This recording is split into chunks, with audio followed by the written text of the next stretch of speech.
बिस्मिल्लाहिर्रहमानिर्रहीम, अस्सलामु अलैकुम, गुड मॉर्निंग, वेलकम टू सुबह सवेरे पाकिस्तान। मैं हूं हमजा तारड़ और मेरे साथ हैं आज इशाल सुलेमान। इशाल, कैसी हैं आप? बिल्कुल ठीक हूँ, और वैसे मैं ठीक कह रही हूँ नहीं। क्यों, क्या हुआ? मैं सबसे पहले सबको गुड मॉर्निंग कह दूँ, तमाम पाकिस्तान में रहने वाले और पाकिस्तान से बाहर रहने वालों को मेरी तरफ से सुबह सवेरे का सलाम।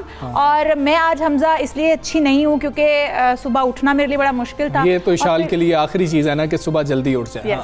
और फिर उसके बाद भाग दौड़ और इतनी जल्दी में ड्राइव करना और यहाँ तक पहुँचना मेरे लिए खासा मुश्किल काम रहा। ये भी मैं आपको बता देता हूँ इशाल के बारे में कि इशाल इतनी बुरी नहीं, रैश ड्राइविंग करती है। वैसे तो बहुत सेफ है, कभी हमने सुना नहीं कि इशाल ने कभी किसी को गाड़ी लगा दी हो। इतनी तेज़ ड्राइव करती है कि आपको इशाल के साथ गाड़ी में बैठने के लिए एक तो अंधा होने की ज़रूरत है कि आप देख ना सकें कि गाड़ी कितनी तेज़ चल रही है, और दूसरा आपका दिल गुर्दा बहुत होना चाहिए कि आपको घर पहुँचते तक हार्ट अटैक ही ना हो जाए। वैसे आप हमजा मुबालगा आराई से काम ले रहे हैं।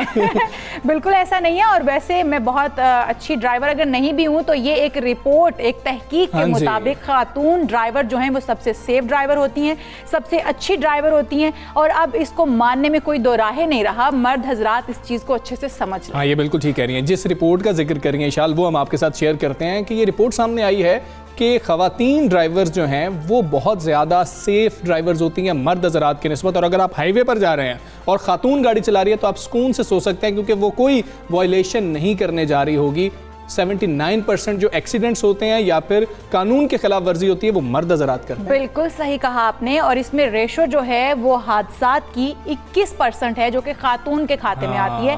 ख़वातीन जो है बहुत मोहतात ड्राइवर होती हैं, बहुत ही इधर उधर देखभाल का ड्राइविंग करती हैं। अच्छा, ये बात ठीक है, ये रिपोर्ट भी बिल्कुल दुरुस्त होगी, लेकिन इशाल के मामले में मैं मानने को तैयार नहीं हूँ। और आपको हम ये भी बताते हैं कि फ़रा हमारे साथ मौजूद नहीं है। इशाल जो है फ़रा की जगह पर आज मौजूद हैं। फ़रा ज़ाती जो है उनकी कुछ मसरूफियात हैं, इस हफ्ते वो हमारे साथ नहीं होंगी, अगले हफ्ते से फिर से हमें वो ज्वाइन करेंगी। तब तक इशाल हमारा साथ एक हफ्ते तक आप लोगों को मुझे बर्दाश्त करना पड़ेगा, और ना सिर्फ आप लोगों को बल्कि हमजा को भी बर्दाश्त करना पड़ेगा। मैं काफ़ी अरसे से बर्दाश्त करूँ। खैर, हम टॉप स्टोरीज पर नज़र डालते हैं।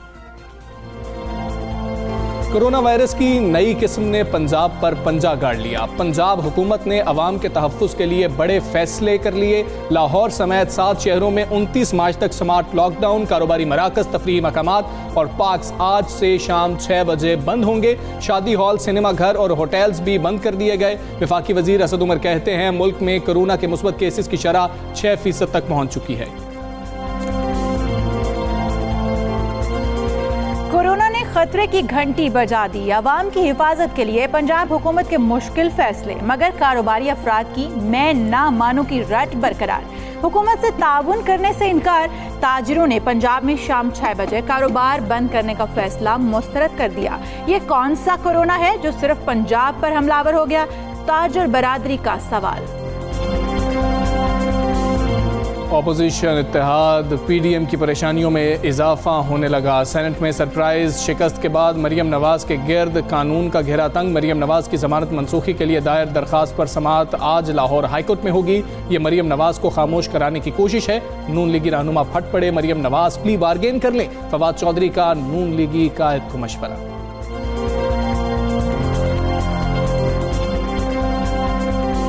पाकिस्तान समेत दुनिया भर में आज सारिफीन के हकूक का दिन मनाया जा रहा है। इत्मीनान, हिफाजत, इंतखाब, मालूमात और शिकायत की सूरत में अजाला सारिफ के हकूक में शामिल। पाकिस्तान में बाजार जाने वाले करोड़ों सारिफीन का रोजाना इस्तेहसाल होता है, मगर उनकी सुनवाई नहीं होती। सारिफीन भी अपने हकूक से बेखबर हैं। जी, द टॉप स्टोरीज आपने जानी है। सबसे पहले इशाल बात करेंगे कोरोना वायरस के हवाले से, जिसकी तीसरी लहर पहले तो ये कहा जा रहा था कि आ रही है, फिर कंफर्म किया गया और अब बिल्कुल बेकाबू हो चुकी है। और हालात की संगीनी देखते हुए पंजाब हुकूमत ने अवाम के तहफ़्फ़ुज़ के लिए बहुत बड़े और ये अहम फैसले किए। ये कोई आसान फैसले नहीं थे। बिल्कुल, स्मार्ट लॉकडाउन नाफिज कर दिया गया है। सूबे भर में नई पाबंदियों का नोटिफिकेशन भी जारी कर दिया गया है।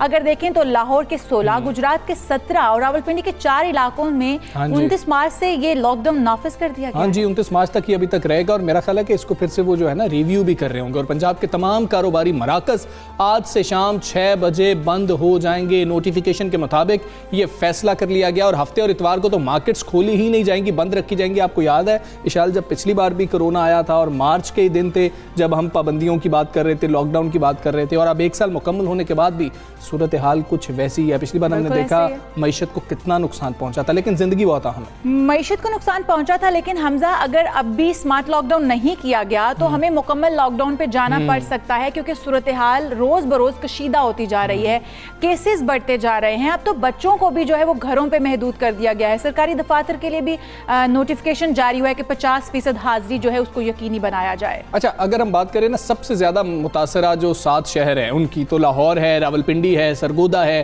फैसलाबाद है, मुल्तान है, गुजरावाला है, और गुजरात के भी जो हैं तमाम इंडोर शादी हॉल, मज़ार, दरगाहें, सिनेमा और कम्युनिटी सेंटर्स बंद रहेंगे। और आउटडोर भी जब इस तरह की तकरीबात या इज्तिमा हो रहे होंगे तो इन इलाकों के अंदर सिर्फ 50 अफराद शिरकत कर सकेंगे और ये फैसला किया गया है। और बड़े अहम फैसले हैं, लेकिन इसको तनकीद का निशाना भी बिल्कुल ऐसे ही है। लेकिन हमजा अगर देखा जाए, क्योंकि आउटडोर भी तकरीबात जो है मनसूख कर दी जाएंगी, बंद कर दी जाएंगी, तो क्या ऐसा नहीं होगा कि इससे ज़्यादा रश बढ़ेगा, लोगों में ज़्यादा फ्रस्ट्रेशन बढ़ेगी? क्या ये मामला सही रहेंगे? इसी हवाले से बात करके देखते हैं। हमारे साथ मौजूद है पार्लिमानी सेक्रेटरी बरात डॉक्टर नौशीन हामिद साहिबा। डॉक्टर साहिबा अस्सलाम वालेकुम, गुड मॉर्निंग। बहुत शुक्रिया आपने वक्त निकाला सब सवेरे पाकिस्तान के लिए।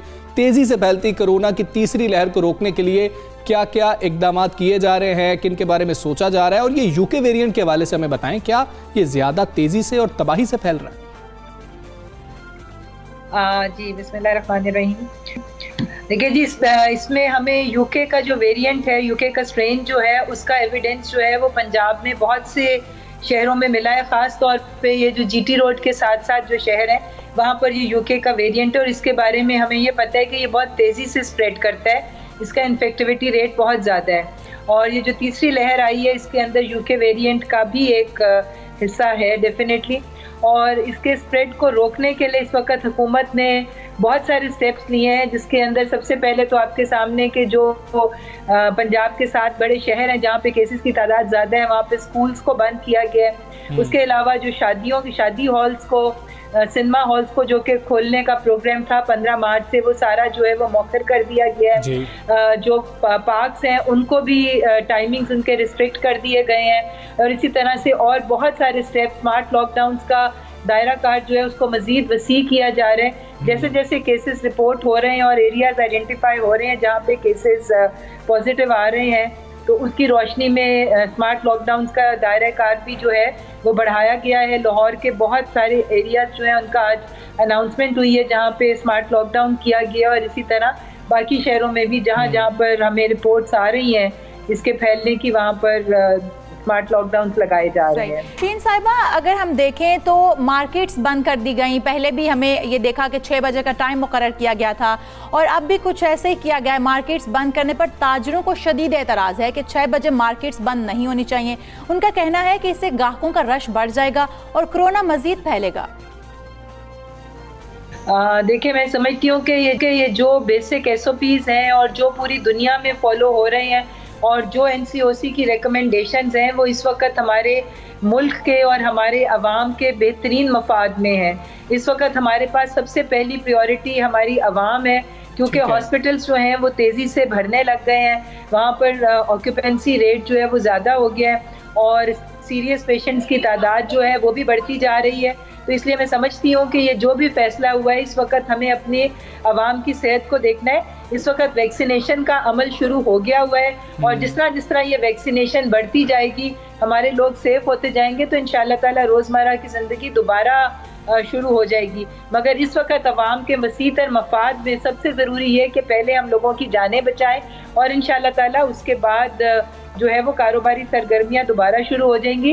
ये टोटल लॉकडाउन नहीं है, सिर्फ हमने वक्त को कम किया है ताकि गैर जरूरी जो लोग बाजारों में मौजूद होते हैं वो ना मौजूद हों और सिर्फ वही लोग बाजार आए जो कि अपनी किसी अशद जरूरत के तहत और जरूरी काम के तहत बाजार। बिल्कुल ठीक है नौशीबा, कोरोना SOPs पर हम देख रहे हैं कि अमल दरामद बिल्कुल भी नहीं हो रहा। लोग तो अब इसको संजीदा ले ही नहीं रहे हैं। हुकूमत की जानिब से भी कुछ नरमियाँ की गई थी जिसके बाद लोग समझे कि शायद कोरोना तो अब खत्म हो गया। मार्केट्स में SOPs पर अमल दरामद के लिए क्या किया जा रहा है, क्या हिकमत अमली अपनाई जा रही है? कुछ टीम्स ही बना दी जाएं जो इंश्योर कर लें।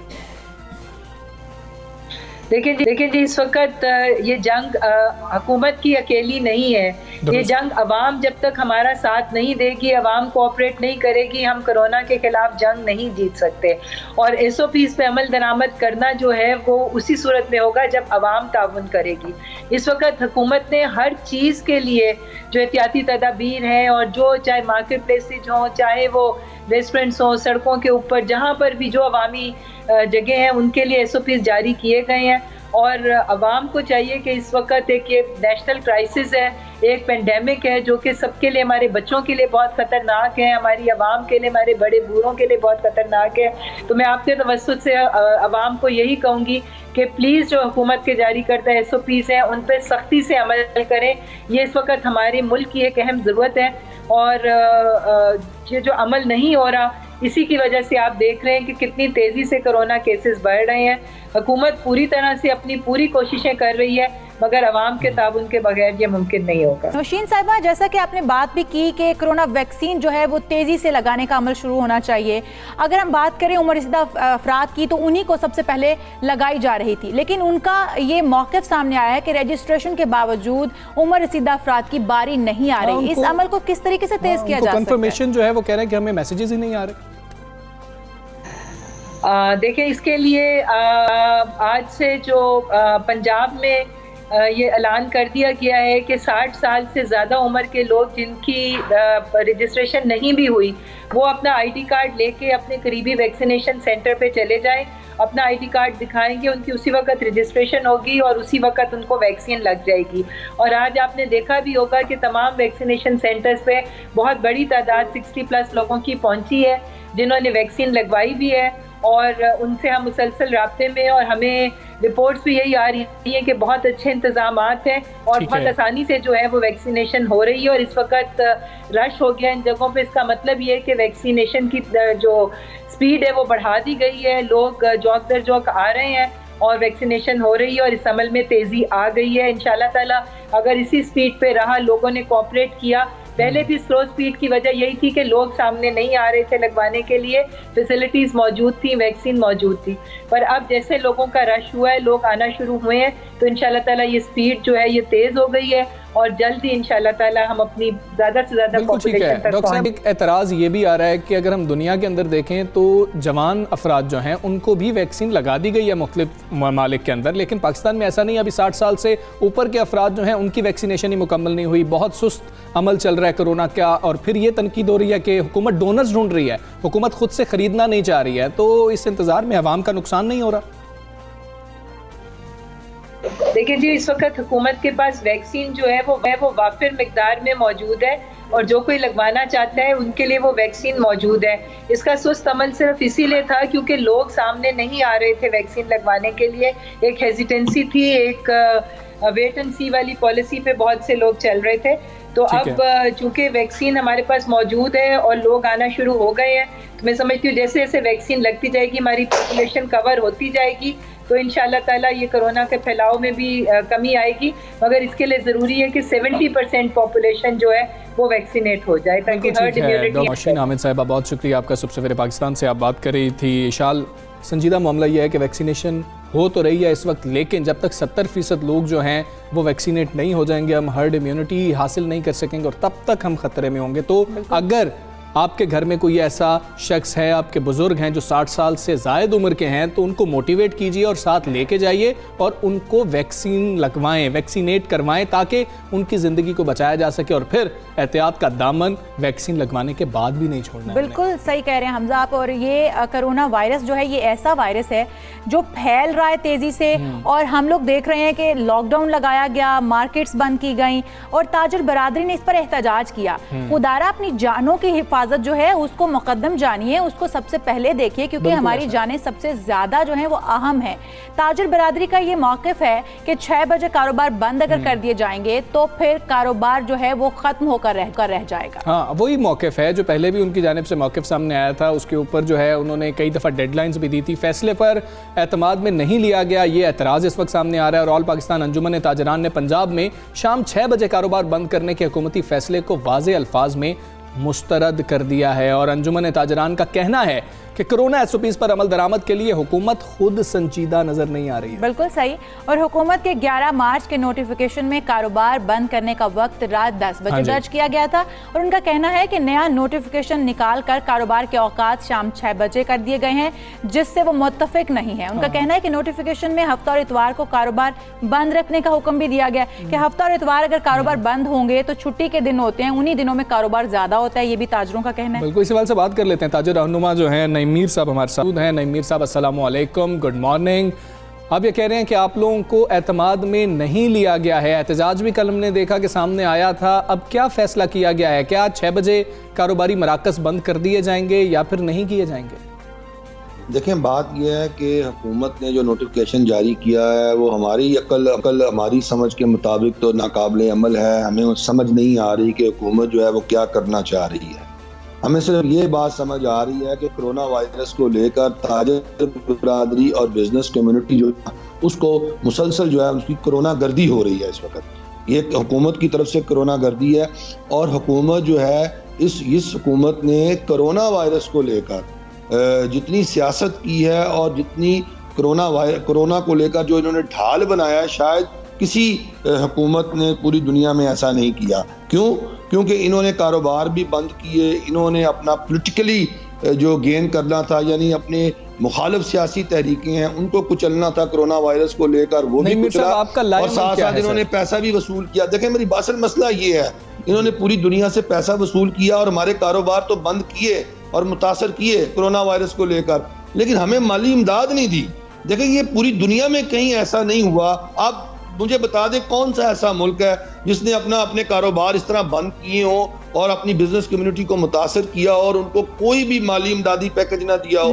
क्या अगर आपको बाहर से पैसा मिल रहा है तो क्या उस पर हमारा हक नहीं है? वो हमारे लिए मिल रहा है आपको। अगर आप देखें तो इस वक्त पूरी दुनिया में सूरत हाल यही है, कारोबार ठप कर दिए गए हैं, स्कूल्स बंद हैं, सब कुछ ही बंद है, तो कारोबार बंद क्यों नहीं हो सकता? और अगर एक बात ये कि हुकूमत ने इसमें टाइम फिक्स किया है कि 6 बजे तक आप मार्केट्स बंद करेंगे, 6 बजे से पहले काफी घंटे होते हैं, आप लोग ये क्यों नहीं करते कि सुबह 8 बजे उठें, दुकानें खोलें, कारोबार शुरू करें और टाइमली, जैसा कि गवर्नमेंट ने एक टाइम दिया है उसके हिसाब से आप बंद कर दें?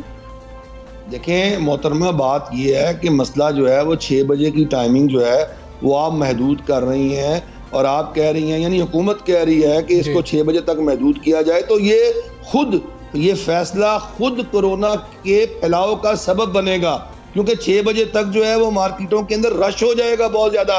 आ गई, आप रश को कंट्रोल करने के लिए आपका कोई मैकेनिज्म नहीं है, आपने कोई संजीदा तरीक़ेकार अख्तियार नहीं किए, आपने पब्लिक अवेयरनेस नहीं दी, आपने ताजरों, अवाम और हम सब ने मिलकर कोरोना वायरस को लेकर हम सब एक पेज पर नहीं अभी तक आ सके। तो ये तो सारी जिम्मेदारियां हुकूमत की थी ना, कि इतना अरसा जो गुजरा, इस अरसे के अंदर हुकूमत जो है वो कोरोना पे काम करती, हुकूमत की इंतजामी मशीनरी कोरोना पे काम करती और एक ऐसा माहौल पैदा हो जाता कि अवाम जो है वो जुम्मेदार हो जाते। तो अवाम तो अभी भी गैर जिम्मेदारी का मुजाहरा कर रहे हैं और ताजिर बरादरी जो है वो इसमें कसूरवार नहीं। हम तो कहते हैं टाइमिंग बढ़ेगी तो कोरोना वायरस की एसओपीज पर अमल दरामद कराना और आसान होगा। हमारा तो मौक़िफ़ और नुक्ता नज़र ये है। और मुझे एक और बात बताएं, ये जो वेरिएंट आया है, जिस वेरिएंट की ये बात कर रहे हैं, ये आया है आपका यूके से। अब यूके से जो वेरिएंट आ गया पाकिस्तान के अंदर, तो क्या इसकी जिम्मेदारी हुकूमत पे आयद नहीं होती? इनको पता नहीं था कि यूके के अंदर वो इतनी तबाही मचा रहा है? तो यूके से आज भी आपकी डायरेक्ट फ्लाइट्स जो हैं वो अपना पाकिस्तान के अंदर आ रही हैं, उनकी एयरलाइंस की, तो आज भी लोग यूके से पाकिस्तान आ रहे हैं। तो इसको रोकना तो हुकूमत का काम था। अच्छा, तो ये हमारा काम तो नहीं था। जी ठीक है। नईम मीर साहब, ये हमें बता दीजिएगा कि हुकूमत ने तो अपना फैसला सुना दिया है, नोटिफिकेशन भी जारी कर दिया है, आप लोगों को एतराज़ है। अब ये बताएं कि क्या शाम 6 बजे जो है तजारती मराकज़ बंद किए जाएंगे या नहीं किए जाएंगे? क्या हुकूमत से बातचीत की जा रही है, क्योंकि इसका हल तो कुछ निकालना है? देखें जी, आज हमने एक एहतजाजी प्रोग्राम रखा है लाहौर के अंदर, नीला गुंबद साइकिल मार्केट के बाहर अपना एहतजाजी कैंप लगा रहे हैं। हम हुकूमत को दोबारा ये बावर कराएंगे कि अपने इस फैसले पे नज़रसानी फरमाएं और हमारे जो दलील और मंतक पर मबनी हमारी बातें हैं उनको तस्लीम करें। और मार्केट्स की जो टाइमिंग्स हैं, ये मार्केट सिर्फ रिटेल मार्केटों की बात हो रही है, होलसेल मार्केट जो होती हैं वो तो पहले ही मगरिब के वक्त बंद हो जाती हैं, उनकी ऑलरेडी प्रैक्टिस ये है।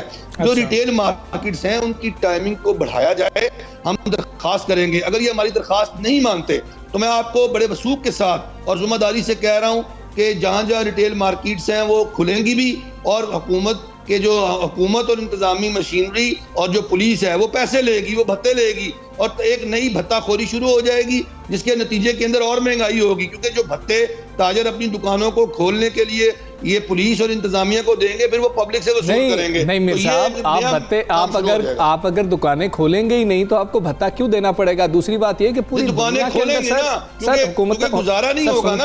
आप इस चीज को अंडरस्टैंड करें। आप शायद देख रहे हैं उन बड़े बड़े स्टोर्स और बड़े बड़े मॉल्स को, मैं देख रहा हूँ वो छोटे छोटे उन दुकानदारों को जिनकी जो खुद दिहाड़ीदार हैं, जो रोजाना की रोजाना कमाते हैं और रोजाना की रोजाना खर्च करते हैं, मैं उनकी बात कर रहा हूँ। नईम साहब, आप ये देखें कि कोई ऐसी तजवीज़ अगर आपके पास हो कि हुकूमत और ताजुर बरादरी के दरमियान ये तसादुम होने से रह जाए, कोई ऐसा लाएअमल आपके पास है कि जिससे SOPs भी फॉलो हो जाएं और आपका कारोबार भी चलता रहे?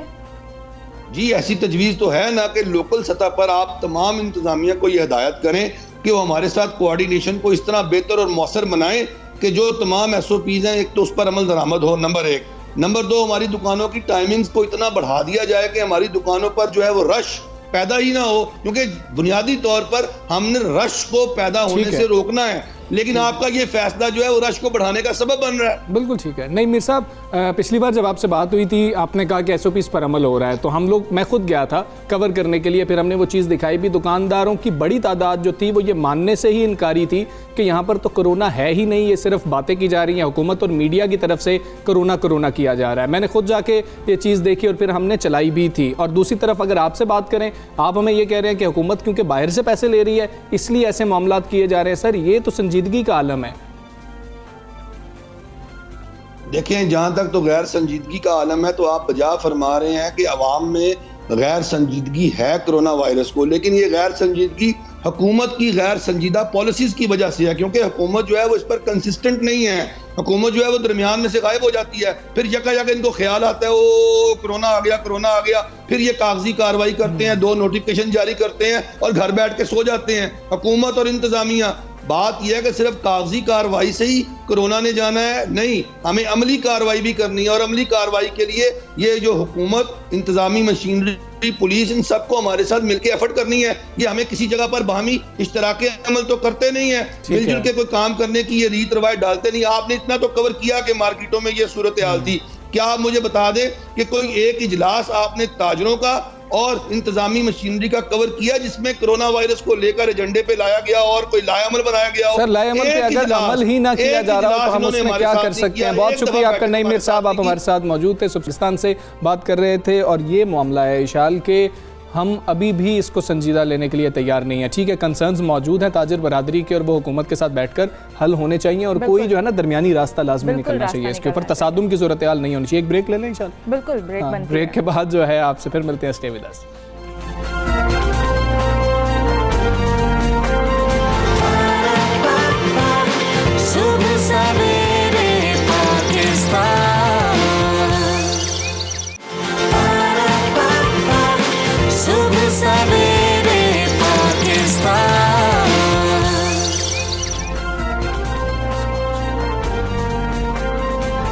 वेलकम बैक जी। बात करेंगे, अच्छा इशाल, आप मुझे ये बताएं कि 23 मार्च के हवाले से जब परेड हुआ करती थी और परेड आप देखती थी तो कितना अच्छा लगता था परेड को देखना? बहुत ही खून को गरमा देने वाली परेड्स होती हैं हमारी पाक अफवाज की, और एक जज्बा सा पैदा होता है कि पाकिस्तान से एक मोहब्बत, एक लगाव पैदा हो जाता है देख के। अच्छा, छोटे होते थे तो जगा लिया जाता था हम, क्योंकि हम सो रहे होते थे, उस दिन छुट्टी होती थी, जगा लिया जाता था कि जी उठें और ये देखें, और देख कितना अच्छा लगता था ना। और फिर जिस वक्त पाकिस्तान का तराना बजता था और सब खड़े हो जाते थे, और वो एक ऐसी फीलिंग है, अभी आप देख रहे हैं कि सब्ज़ लाली परचम जब लहराया जा रहा होता है तो हम पाकिस्तानियों के तो जज्बात बिल्कुल मुख्तलिफ होते हैं। और इसी हवाले से भरपूर तैयारियां भी की जा रही हैं इस दफ़ा की 23 मार्च के हवाले से। पाक फौज के शोबा ताल्लुकात आमा की जानिब से यौम पाकिस्तान के हवाले से नया मिली नगमा एक कौम एक मन है वो जारी कर दिया गया है। और ये जो तराना है एक कौम एक मंजिल, गुलकार अली ज़फ़र और आयमा बेग ने गाया, जबकि गाने की मौसीकी भी अली जफर ने ही तरतीब दिया। बड़ा बेहतरीन सा नगमा है। और तराने का मकसद भी कुछ ऐसा ही है कि एक कौम एक मंजिल को उजागर करना। मेरी नगमे के जो बोल हैं वो आबद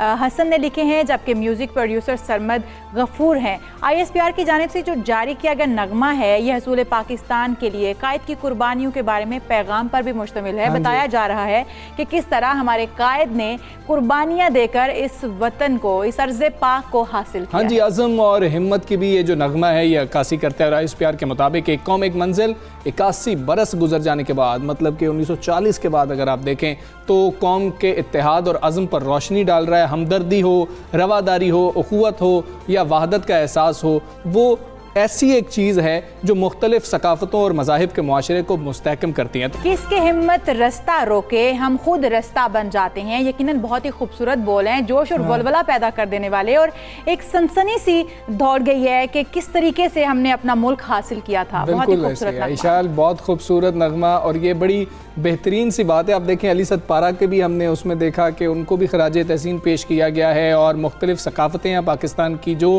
पाकिस्तान को पाकिस्तान बनाती हैं, जोड़ के रखती हैं। हमको बड़ा बेहतरीन नगमा है और जितना अच्छा पिक्चराइज हुआ है वो भी बड़ा बेहतरीन है। खैर, हम आगे बढ़ते हैं और कुछ बात कर लेते हैं सियासत के हवाले से भी कि अपोजिशन जो इत्तेहाद है उसकी परेशानियां बढ़ती चली जा रही हैं। सेनेट इंतखाबात में सरप्राइज शिकस्त के बाद PDM को एक और मुश्किल ने आन घेरा है और वो मरियम नवाज साहिबा के हवाले से। जी हाँ, लाहौर हाई कोर्ट ने मुस्लिम लीग नून की रहनुमा मरियम नवाज की जमानत मनसूखी के लिए दरख्वास्त समाअत के लिए मंजूर कर ली है और लाहौर हाई कोर्ट का 2 रुकनी बेंच आज समाअत करेगा। हाँ जी, और नैब ने लाहौर हाई कोर्ट से दरख्वास्त की है कि फौरी समाअत कर ली जाए। इस्तदा की थी जिसको मंजूर कर लिया गया था और कहा था कि मरियम नवाज साहिबा जो है वो लाहौर हाई कोर्ट से चौधरी शुगर मिल्स केस में जमानत पर रहें। 2019 की ये बात है, तकरीबन नवंबर की बात है। हाँ, एग्जैक्टली रहा है। और उनकी जानिब से नैब की जानिब से ये मौक़िफ़ इख्तियार किया गया है कि ये ताउन नहीं कर रही तहकीकात में, इंक्वायरीज में हमारे साथ ताउन नहीं कर रही मरियम नवाज, जमानत पर रिहा होने का नाजायज़ फ़ायदा उठा रही हैं। हाँ, इस तरह की बातें की गई हैं और उनकी जमानत मनसूख की जाए, ये उनकी जानिब से दरख्वास्त की गई है। जबकि मुस्लिम लीग नून ने नैब की दरख्वास्त पर सख्त रद्द अमल दिया है। साबिक़ वज़ीर आज़म शाहिद खाकान अब्बासी साहब ने कहा है कि ये मरियम नवाज को खामोश कराने की कोशिश की जा रही है। हालांकि वो कहते हैं कि नैब का तो कोई इससे लिंक नहीं बनता। नैब और उनके चेयरमैन को असल तकलीफ यह है कि वो हुकूमत के खिलाफ बात कर रही हैं। जबकि वफाकी वजीर बराए science and technology Fawad Chaudhry साहब ने नैब का मरियम नवाज साहिबा की जमानत मनसूखी के खिलाफ दरखास्त का जो फैसला है उसको काबिल सत्ताइश करार दे दिया है। वो खासे खुश हैं कि हाई कोर्ट ने जमानत जो है वो मनसूखी के लिए दायर दरख्वास्त जो थी उसके ऊपर दरख्वास्त सुनवाई कर ली है और दरख्वास्त जो है वो लगा दी है। इस पे बहुत ही खुश नजर आते हैं वफाकी वजीर हमारे। और साथ ही साथ उन्होंने मशवरा भी दे दिया है मरियम नवाज को कि प्ली बारगेन कर लें। उनका ये कहना है कि ये पैसा जो आपके पास है वो हमारा नहीं है, कौम का पैसा है और प्ली बारगेन कर लें तो मामला खत्म हो जाएंगे। अब ये इस तरह की कुछ बातें सामने आ रही हैं, जबकि सियासी तौर पर इसको यही कहा जा रहा है कि ये अब एक सियासी पस मंज़र क्योंकि ऐसा चल रहा था जिसकी वजह से ये दरखास्तें दायर की गई हैं। अब आप ये देखेंगे उनकी ज़मानत जो है मंजूर की गई थी, उसके बाद जब वो उन्होंने ज़मानत दायर कर रखी थी बाद गिरफ्तारी की, फिर मुतफरिक दरखास्त भी दायर की गई थी। मियां नवाज शरीफ साहब की सेहत कुछ ख़राब हो गई थी तो वो हार्डशिप का भी केस बनाया जा रहा था। अमजद परवेज़ साहब जो थे वो उनके वकील थे इस पूरे मामले के अंदर और 2 रुकनी बेंच था जिसने ये फैसला दिया था उस वक्त कि मरियम नवाज साहिबा को जो है ज़मानत पर रिहा कर दिया जाए। और अब नैब की जानिब से जो है इस मामले को टेकअप किया गया है और दरख्वास्त भी दायर कर दी गई। इसी हवाले से हम बात करेंगे। हमारे साथ मौजूद हैं मुस्लिम समाज की रहनुमा माइज़ा हमीद साहिबा। माइज़ा साहिबा अस्सलामु अलैकुम, गुड मॉर्निंग। नैब की जानिब से जो दरख्वास्त दायर की गई है वो कह रहे हैं कि मरियम नवाज साहिबा जो है वो ताउन नहीं कर रही हैं। कितनी बार ताउन का कहा गया जो उन्होंने ताउन नहीं किया कि उन्होंने ये दरख्वास्त ही दायर कर दी? बिस्मिल्लाहिर्रहमानिर्रहीम। नैब ने जितनी दफ़ा बुलाया मरियम नवाज साहिबा को, मरियम नवाज साहिबा हैं वो गई और उसके बाद नैब जो है उनसे डर के उनके खौफ से, उनके वर्कर के खौफ से जो है वो बैक ऑफ हो गई और उन्होंने अगली डेट दे दी। पॉइंट ये नहीं है कि मरियम नवाज साहिबा को नैब ने बुलाया कि नहीं, पॉइंट ये है कि नैब ने क्यों बुलाया है। एक ऐसा जो पार्टी का लीडर है जो ऑपोजिशन में जो ऑपोजिशन लीडर जो है जब जेल में है उस वक़्त जो है वो अवाम की आवाज़ उठा रहा है, इदारों को कह रहा है कि वो एक्शन ले तो और जो है जो भी अवाम आटा चोरी कर रही है, चीनी चोरी कर रही है, दवाइयाँ महंगी हो रही हैं, आम आदमी की ज़िंदगी में जो आम चीज़ें हैं खाने पीने की वो महंगी हो रही हैं, उसके लिए वो आवाज़ उठाती हैं पीडीएम के प्लेटफॉर्म के थ्रू। और वो आवाज़ जो है अवाम के दिलों की आवाज़ है। इससे जो है नैब को तकलीफ नहीं है। नैब के जो करते धरते हैं वो इमरान खान साहब हैं और पीटीआई की हुकूमत है, और वो ये तनकीद बर्दाश्त नहीं कर सकती। इसलिए जो है नैब ने जो है ये जो दरख्वास्त है वो दायर की है। और अगर आप दरख्वास्त पढ़ें तो ये मुझे बिल्कुल ही किसी किस्म की लॉजिकल किस्म की दरख्वास्त नहीं लगती। अगर जो है हुकूमत के ऊपर तनकीद करना मना है तो फिर तो ये डिक्टेटरशिप हुई, ये कोई जमहूरियत नहीं है। ठीक माइजा साहिबा, हमें ये भी आप बताएं कि जिस तरह से आपने कहा कि मरियम साहिबा आवाज़ उठाती हैं, वो दबाने के लिए बात की जा रही है, तो यही मौक़िफ़ हुकूमत का भी सामने आता है कि अगर आप बिल्कुल साफ़ हैं और आप अपने आप को साबित कर सकते हैं कि आपने कोई गलत काम नहीं किया, तो फिर अदालतों में और नैब के सामने जाकर जवाब जमा करवाएं, ना कि प्रेस कॉन्फ्रेंसेस करें, आप जलसे जुलूस निकालें जिससे प्रेशराइज़ किया जाए। मरियम नवाज साहिबा जो हैं वो कौम की बेटी हैं जो अपने बाप का हाथ पकड़ के पाकिस्तान आई बाय चॉइस, और अपने आप को उन्होंने अथॉरिटीज़ को हवाले किया और बड़ी देर जेल रही हैं। और हर कारकुन जो है अगर ऐसे जेल में रहे तो इसका मतलब और उसके ऊपर कोई प्रूफ ही ना हो, और पीएमएलएन का कोई ऐसा लीडर नहीं है जो नैब के हवाले किया गया और अब तक जो है उसके ऊपर कोई जो है इल्ज़ाम जो उन्होंने लगाया हो वो प्रूव हुआ हो। जिस तरह मियाँ शहबाज शरीफ साहब हैं, जिस तरह राना सनाउल्लाह साहब हैं, जिस तरह दीगर रहनुमाएं शाहिद खाकान अब्बासी साहब हैं, एहसन इकबाल साहब हैं, इनके ऊपर कौन से जो है इल्ज़ाम जो हैं उनको साबित कर दिया गया है कि हम कह दें कि जी नैब ने जो मरियम नवाज साहिबा पे अब नया इल्ज़ाम लगाया है तो वो जो है वो सच पे मबनी है। बात ये है, इम्पॉर्टेंट बात ये है कि अवाम की इस वक्त आवाज़ मरियम नवाज है। अवाम जो है वो पिस रही है, अवाम महंगाई की वजह से पिस रही है, अवाम बेरोजगारी की वजह से पिस रही है। अवाम जो है उन्होंने अपना फैसला 4 हलकों में जो इलेक्शन हुआ उस पे आवाज़ उन्होंने अपना फैसला सुनाया, और मरियम नवाज साहिबा ने जो पीटीआई और इमरान खान और इनके जो लोग हैं इन्होंने जो धांधली की उसकी वीडियोस और जो वॉइस रिकॉर्डिंग्स हैं वो इलेक्शन कमीशन के सामने रखी, और इनको जो है इस पूरी तरह जो है वो अवाम को दिखाया कि किस तरह ये लोग चोरी करते हैं। तो ये जो चीजें हैं ये तकलीफ दे हैं पीटीआई की हुकूमत के लिए, और पीटीआई यकीनन तकलीफ दे हैं। लेकिन मैं आपसे ये भी जानना चाहूंगी माइजा साहिबा कि अगर मरियम नवाज साहिबा की जमानत मनसूख हो जाती है, फर्ज कर लें अगर मनसूख हो जाती है, तो ऐसी सूरत में नून लीग क्या लाहे अमल अपनाएगी? देखिए, हाँ, नून लीग जो है उसका वर्कर मुतहरिक है, और नून लीग जो है वो उसी तरह मरियम नवाज साहिबा का भी साथ दे रही है। आपने सारी वर्कर्स और पीडीएम की कन्वेंशन में देखा है कि पुरजोर तरीके से अवाम जो है मरियम नवाज की आवाज़ में आवाज़ मिलाती है, और हम उसी तरह जो है ज़ोरों शोर से जो है अपना काम जारी रखेंगे। लेकिन मैं आपको ये बताती चलूँ कि जितनी ये इदारों को, जिस तरह इलेक्शन कमीशन की इमरान खान साहब ने इंसल्ट की, और जिस तरह जो है ये ऑपोजिशन को इंतकामी कार्रवाइयों का निशाना बनाते जा रहे हैं, ये अपनी कब्र खुद खोद रहे हैं। बिल्कुल ठीक है माइजा साहब, हम यानी कि ये समझें कि अगर जमानत मनसूख हो जाती है लाहौर हाई कोर्ट से तो वही एपिसोड रिपीट किया जाएगा जो नैब में पेशी के मौके पर किया गया था, वहाँ पर पथराव हुआ था, टकराव भी हुआ था, क्या वैसे ही हम एक एपिसोड दोबारा से देखेंगे? देखिए, वो मरियम नवाज साहिबा की गाड़ी के ऊपर पथराव हुआ था और उसकी इन्वेस्टिगेशन होनी चाहिए। ये हुकूमत का काम था और हुकूमत ने ये किया था, और ये तो मरियम नवाज साहिबा को सिक्योरिटी प्रोवाइड करनी चाहिए जिस तरह का उनके ऊपर हमला किया गया। और मरियम नवाज साहिबा ने उस पर लाइव ट्वीट किया। तकलीफ इनको ये है कि मरियम नवाज साहिबा एविडेंस के साथ उसी वक्त ट्वीट करती हैं और अवाम को बताती हैं कि उनके साथ क्या किया जा रहा है और अवाम के साथ क्या किया जा रहा है। इस कोविड की वबा के अंदर जिस तरह अवाम को पीसा जा रहा है और अवाम को जो है मारा जा रहा है, उनकी आवाज सिर्फ मरियम नवाज उठा रही है, और यही हुकूमत को खतरा है कि अगर वो जो है और ज्यादा बोली तो इनका ग्राफ और नीचे जाएगा। चलें ठीक है मायजा हमीद साहबा, बहुत शुक्रिया आपका। सब सवेरे बाग से आप बात कर रही थी और मौक़िफ़ दे रही थी उसके ऊपर, और उनका भी यही कहना जो पूरी मुस्लिम लीग नून का एक मौक़िफ़ सामने आया कि सियासी तौर पर मामलात हो रहे हैं। खैर अदालत में ये दरख्वास्त जो है वो सुनी जाएगी और उसके बाद जो अदालती फ़ैसला होगा वो भी हम आपको बताएंगे। आज एक बड़ा अहम दिन है इशाल, अगर हम देखें शायद पाकिस्तान के अंदर तो इस दिन को समझा ही नहीं जाता कि वाकई कुछ ऐसा दिन होता भी है या कोई, वरना हर दिन ऐसा होता है कि आपका सबका मसला है, बिल्कुल ऐसे ही हमारा मुश्तरका मसला है कि पाकिस्तान समेत दुनिया भर में आज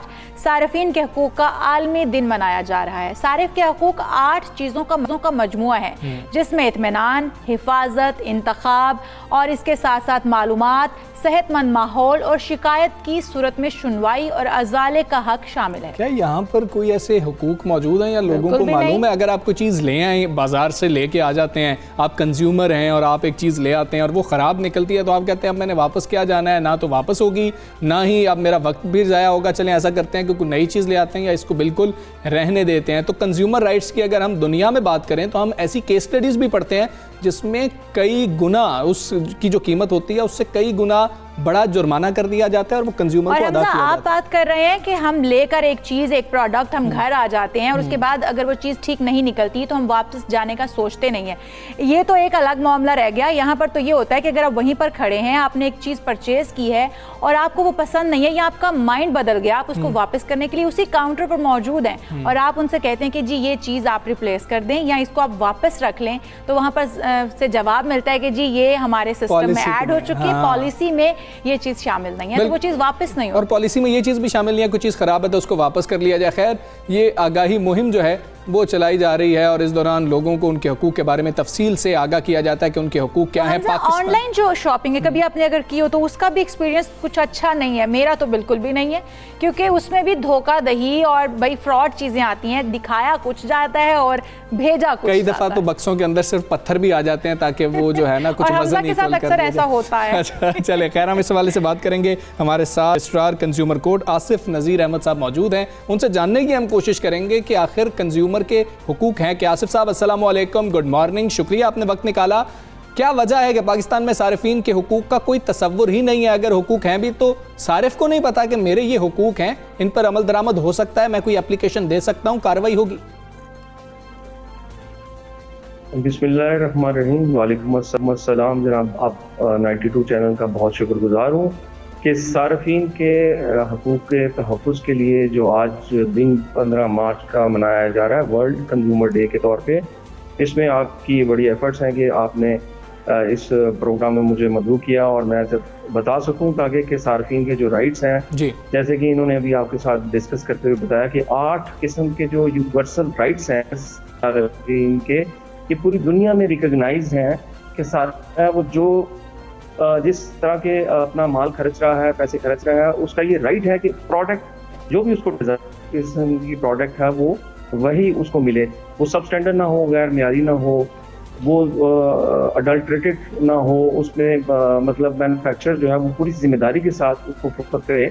अगर उसमें कोई फॉल्ट आ जाता है, मैन्युफैक्चरिंग फॉल्ट है या सब स्टैंडर्ड निकलाता है या ई बाइंग के अंदर कोई मसला हो जाता है, तो सारिफ के पास ये राइट है कि वो उस प्रोडक्ट को, जैसे कि सारी दुनिया में तरक्की याफ्ता ममालिक में ऐसा होता है कि सारिफीन के राइट्स को माना जाता है। हमारे यहाँ भी सारिफीन के राइट्स को मनवाने के लिए पंजाब के अंदर कोर्ट्स मौजूद हैं, पूरे पाकिस्तान के अंदर सारिफीन के हकूक़ के तहफ़्फ़ुज़ के लिए कानून मौजूद हैं।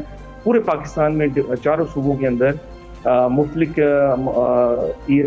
दौर के अंदर जो है वो कानून बनाए गए हैं। पंजाब के अंदर 2005 में ये कानून बनाया गया तहफ़्फ़ुज़ सारिफीन एक्ट। ये कोर्ट्स आपने कहा कि मुल्क भर में मौजूद हैं, अगर ये कोर्ट्स मौजूद हैं तो वो कंज्यूमर को कैसे पता चलेगा कि उसे कोर्ट से रुजू करना है? क्योंकि कंज्यूमर डर जाता है कि एक तो पैसे का ज़िया होगा, वक्त का ज़िया होगा और फिर हाथ भी कुछ नहीं आएगा, एकदम हाथ उसके ऊपर उस तरह से अमल दरामद नहीं होता, कोर्ट्स में जाके भी वक्त का ज़िया होता है, तो किस तरीके से हो पाएगा ये? ऐसी बात नहीं है। ये जो कोर्ट्स कायम की गई हैं, ये पहली दफ़ा पंजाब में एक्सपीरियंस इसका किया गया, जो कि बहुत अच्छा एक्सपीरियंस था। अच्छा। आपने देखा होगा, आपने ये कोर्ट्स पहले, इन कोर्ट्स के क़याम से पहले कोई ऐसा प्लेटफॉर्म नहीं था जहां कंज्यूमर्स जो है अपने शिकायत के हवाले के लिए जा सकते हैं, लेकिन जब ये कोर्ट्स बन गई तो एक इतनी बेनिफिशियल कोर्ट्स बनी है, इसमें कोई कोर्ट फीस नहीं है, कोई किसी अपना अगर सारफ अपने केस को खुद लीड कर सकता है तो there is no need for any legal assistance या लॉयर कह लें। अदरवाइज सार्फिन के राइट्स के लिए ये जो है वेलफेयर ओरिएंटेड लॉ बनाया गया है। बता रहे हैं कंज्यूमर कोर्ट्स तो मौजूद हैं, लेकिन लोगों की आगाही के लिए बहुत ज़्यादा अहम चीज़ है। अगर आप कोई ऐसी प्रोडक्ट ख़रीद के लाए हैं जो ख़राब है, उसके अंदर कोई मसला है, तो उसको आप रिपोर्ट कर सकते हैं। रिपोर्ट कैसे करना है, कोर्ट तक जाना कैसे है? आसिफ साहब हमें ये भी बता दें कि एक शख्स मैं एक जाता हूँ प्रोडक्ट लेके आता हूँ, उसके अंदर कोई भी मुझे मसला नज़र आता है, तो मुझे फिर क्या करना चाहिए? कहाँ पर पहली दफ़ा मुझे जाना है, वहाँ पर एप्लीकेशन देनी है?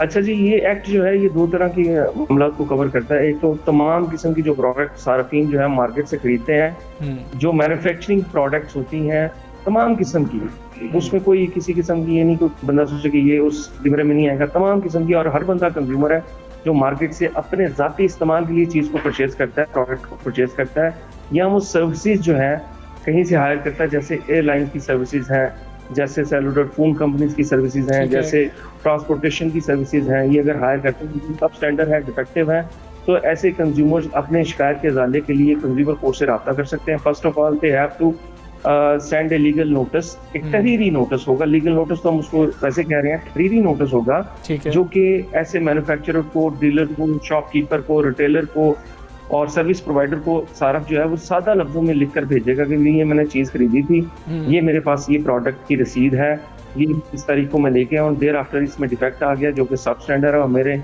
मुझे जो गारंटी दे के जो बाजार में आपने एडवर्टाइज करके, पेड एडवर्टाइज करके मार्केट में इस चीज़ को लॉन्च किया, ये वैसी नहीं निकली है, तो सारफ ऐसे तहरीरी नोटिस देगा। और उसके 15 दिन गुजरने के बाद अगर उसको कोई जवाब नहीं मिलता तो सारफ ऐसे मैन्युफैक्चरर, डीलर, सर्विस प्रोवाइडर के खिलाफ जो है वो कंज्यूमर कोर्ट में एक सादा सी एप्लीकेशन लिखेगा, जैसा के नाम एप्लीकेशन के अंदर वो साथ ये डॉक्यूमेंट्स अलाइन करेगा, अपना शनाख्ती कार्ड की कॉपी, लीगल नोटिस जो तहरीरी नोटिस उसने पहले दिया 15 दिन पहले वो लगाएगा, और उसके साथ साथ वो जो है प्रोडक्ट की रसीद लगाएगा।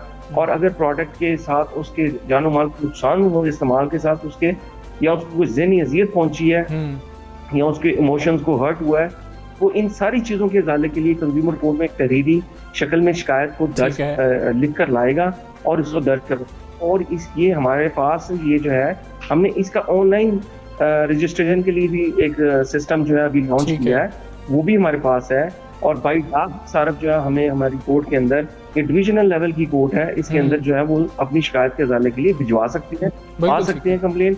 और इसमें 6 माह के अंदर सार्फिन के इजाले के लिए 6 माह के अंदर जो है वो एक टाइम लिमिट रखी गई है कि हम ऐसे वेलफेयर ओरिएंटेड लॉ के तहत जो केसेस बिल्कुल ठीक है, 6 माह के अंदर फैसला भी लाजमी तौर पर होगा। आसिफ नज़ीर साहब बहुत शुक्रिया, आप करार कंज्यूमर कोर्ट लाहौर हमारे साथ मौजूद थे। तो हमें वो यही बता रहे थे कि अगर आपको लगता है कि कोई प्रोडक्ट हैं या सर्विसेज हैं जो आप तक ठीक तरीके से नहीं पहुँच पाई हैं, आपको कोई भी एतराज़ है, तो एक सिंपल सी आप एक एप्लीकेशन लिखेंगे और 6 माह के अंदर ये फैसला होगा। तो हमें मोटिवेट करना चाहिए लोगों को कि पाकिस्तान के अंदर भी ये मामला होना चाहिए, सिर्फ वेस्ट को नहीं देखना चाहिए। देखें कि आपको कौन कौन से राइट्स हासिल हैं और उनको आप किस तरीके से अवेल कर सकते हैं। हाँ जी, अगर राइट्स का पता ही नहीं है तो हम किस तरीके से अवेल करेंगे? सिर्फ हम लड़ते ही रहेंगे जाके दुकानदार के साथ और वो हमारी बात नहीं सुनेगा, वो कहेगा no exchange policy, no return policy. खैर, आज ये दिन मनाया जा रहा है, तो अगर आपको कभी ऐसी शिकायत होती है तो आप कंज्यूमर कोर्ट से रब्ता कर सकते हैं। अभी इशाल हम एक ब्रेक लेते हैं, एक ब्रेक बनती है और ब्रेक के बाद आपको फिर मिलते हैं। Stay with us.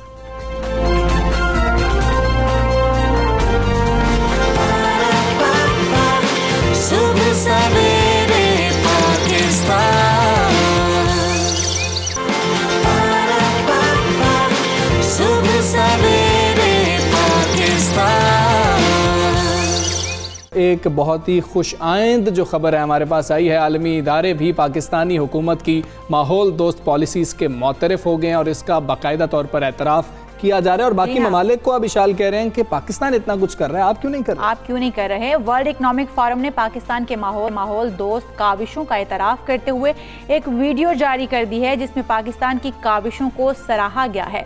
World economic forum के मुताबिक पाकिस्तान 3 तरह से अपने मुस्तकबिल को सरसब्ज कर रहा है। सरसब्ज पाकिस्तान मुहिम भी वज़ीर-ए-आज़म की जानिब से चलाई गई, जिन काविशों का आज एतराफ़ किया जा रहा है। बिल्कुल, पाकिस्तान 2030 तक उस रिपोर्ट के मुताबिक 60% बिजली काबिल तजदीद वसाइल से हासिल करेगा और दरख्त लगाने का अमल शुरू करके जंगलात का तहफ़्फ़ुज़ भी पाकिस्तान में यकीनी बनाया जा रहा है। ये अब गवर्नमेंट बात नहीं कर रही है, जब आलमी इदारे ऐसी बात कर रहे होते हैं तो ये मुल्क के लिए बहुत अच्छी चीज़ होती है। और आलमी इदारे का ये भी कहना है कि पाकिस्तान ग्रीन स्पेस में सरमायाकारी भी कर रहा है और अब तक ग्रीन स्पेस में $180 मिलियन की सरमायाकारी हासिल की जा चुकी है। बिल्कुल, और हमजा ये किसी की तारीफ करना इंतहाई मुश्किल काम है। हाँ। और अगर आलमी इदारे बैठ के, वर्ल्ड इकोनॉमिक फोरम बैठ के पाकिस्तान की काविशों को सराह रहा है तो इसका मतलब ये हुआ कि पाकिस्तान वाकई कुछ कर रहा है, अमली तौर पर कुछ कर रहा है। और हमारे पाकिस्तान में अगर हम देखें तो ग्रीनरी जो है वो पहले बहुत कम हो गई थी, जंगलात काटे जा रहे थे, दरख्त काटे जा रहे थे,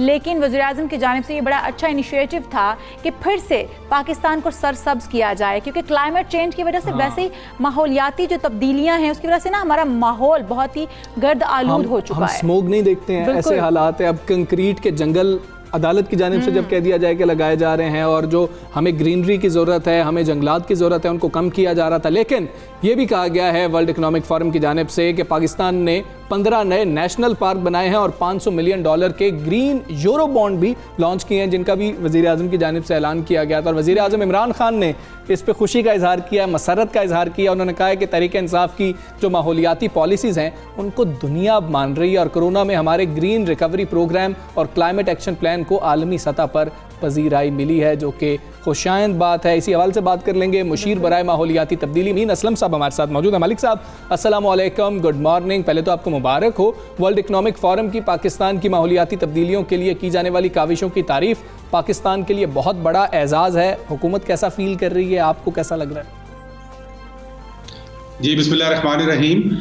ये बिल्कुल वर्ल्ड इकोनॉमिक फोरम ने आज जो पाकिस्तान की तारीफ की है, उन्होंने पाकिस्तान को एक्नॉलेज किया है कि जो हमने कोविड के एक मायूस कुन ज़माने के अंदर जब तमाम ममालिक जो हैं वो इस चैलेंज का मुकाबला कर रहे हैं, तो पाकिस्तान ने एक नया रास्ता दिखाया है कि इसमें से कैसे हम एक ग्रीन पाथवे के ऊपर रिकवरी की तरफ जा सकते हैं। और इसमें जो प्राइम मिनिस्टर इमरान खान साहब का बड़ा क्लियर एक विजन है जो कि क्लाइमेट चेंज का तदारक करने में भी मदद साबित होगा और उसके साथ साथ नेचर को प्रोटेक्ट करेगा और फिर इकोनॉमी को भी बूस्ट करेगा। तो ये तीनों अवामिल उसमें शामिल हैं और इसके 3 हिस्से हैं। पहला हिस्सा ये है कि हम रिन्यूएबल एनर्जी की तरफ शिफ्ट कर रहे हैं और पाकिस्तान ने ये तहैया किया है कि हम कोयले और फॉसिल फ्यूल की एनर्जी के बजाय रिन्यूएबल एनर्जी यानी कि विंड, सोलर और हाइड्रो पावर खसूसी उसकी तरफ शिफ्ट करेंगे और 60% का हमने एक टारगेट सेट किया है 2030 तक।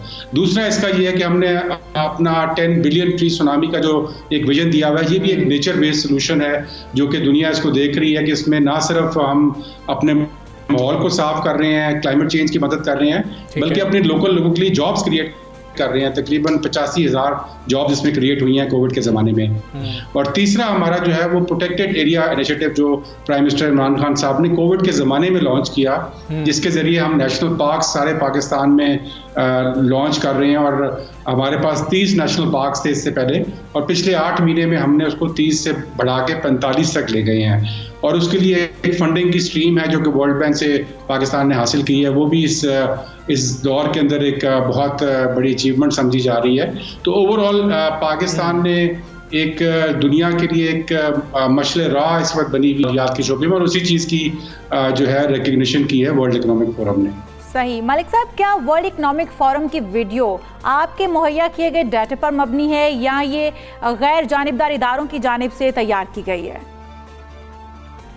देखिए, इसमें उन्होंने एक ब्लॉग लिखने के लिए मुझे कहा था और वो ब्लॉग इसलिए लिखने के लिए कहा था कि अच्छा। जो डाटा उनके पास आ रहा था वो सारा पॉजिटिव था पाकिस्तान के बारे में। तो उन्होंने इसको फोकस करने के लिए और ऑर्गेनाइज करने के लिए एक ब्लॉग लिखने के लिए कहा। और ये भी बड़ा एजाज़ है कि उन्होंने उस ब्लॉग को अपने वर्ल्ड इकोनॉमिक फोरम का जो वेबसाइट है उसके ऊपर नुमाया तौर पे उसको वहाँ पर शाया किया और फिर उन्होंने इसके बाद एक वीडियो भी इसके ऊपर बनाई है। इससे पहले भी वर्ल्ड इकोनॉमिक फोरम पाकिस्तान में जो बिलियन ट्री सुनामी का हमारा प्रोसेस चल रहा है, नेचर बेस्ड सॉल्यूशंस का चल रहा है, क्लाइमेट एक्शन के ऊपर जो प्राइम मिनिस्टर साहब ने अपने अनाउंसमेंट्स किए हैं, उन सबको कवर भी कर चुका है और उसको अपने प्रोसेस के जरिए उसको चेक करके वेरीफाई करके उसके बाद उन्होंने इसको अमीन असलम साहब, बहुत बड़ा मसला है माहौलियाती तब्दीलियों का, ग्लोबल वार्मिंग का, जिसका वज़ीर आज़म हर बार जिक्र करते हैं जब वो तकरीर करते हैं, इसकी बात करते हैं। तो ग्लोबल वार्मिंग के असरात से बचने के लिए हुकूमत किन बड़े बड़े मंसूबों पर काम कर रही है? आने वाले दिनों में हम कौन से मंसूबे जो हैं मज़ीद देख सकेंगे?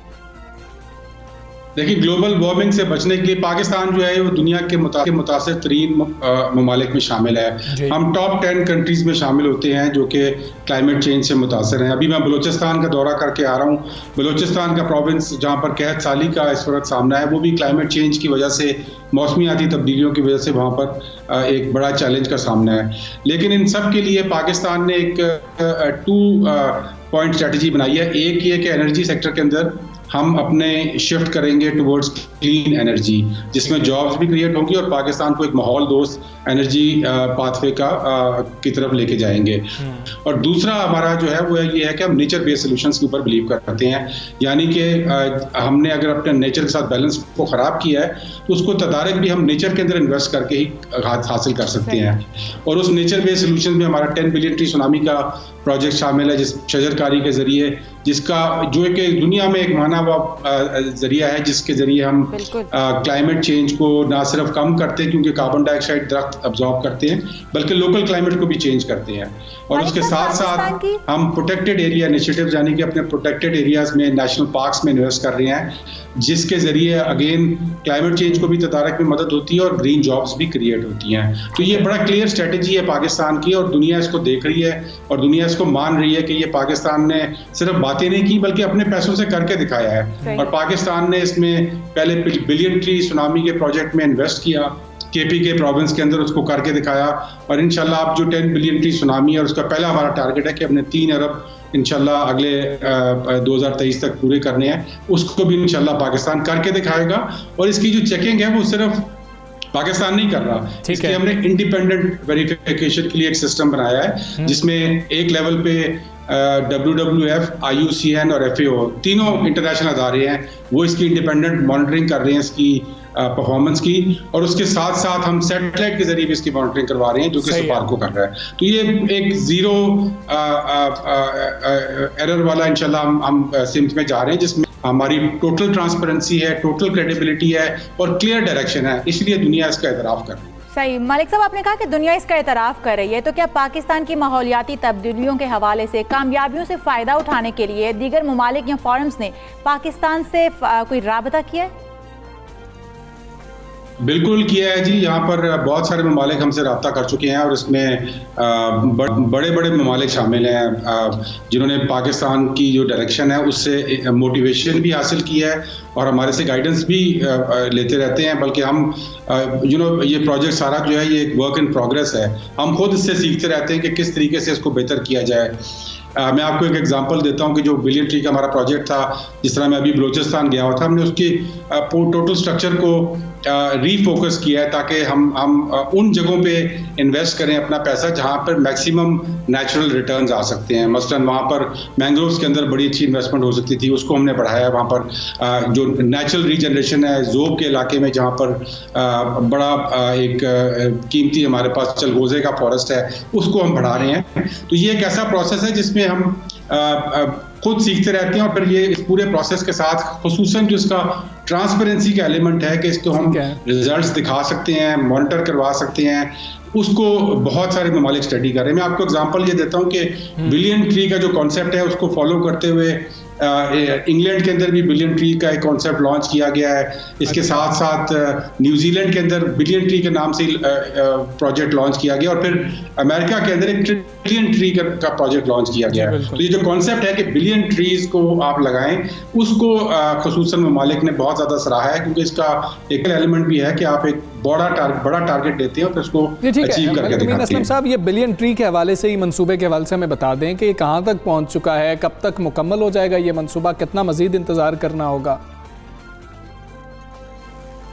देखिए इंशाल्लाह हमारा जो 10 अरब का मंसूबा है वो एक प्राइम मिनिस्टर साहब का एक विजन है, उनकी एक ड्रीम, और इंशाल्लाह हम उसमें कोशिश कर रहे हैं कि उसको जल्द से जल्द उसकी तरफ हम तकमील की तरफ लेके जाएं।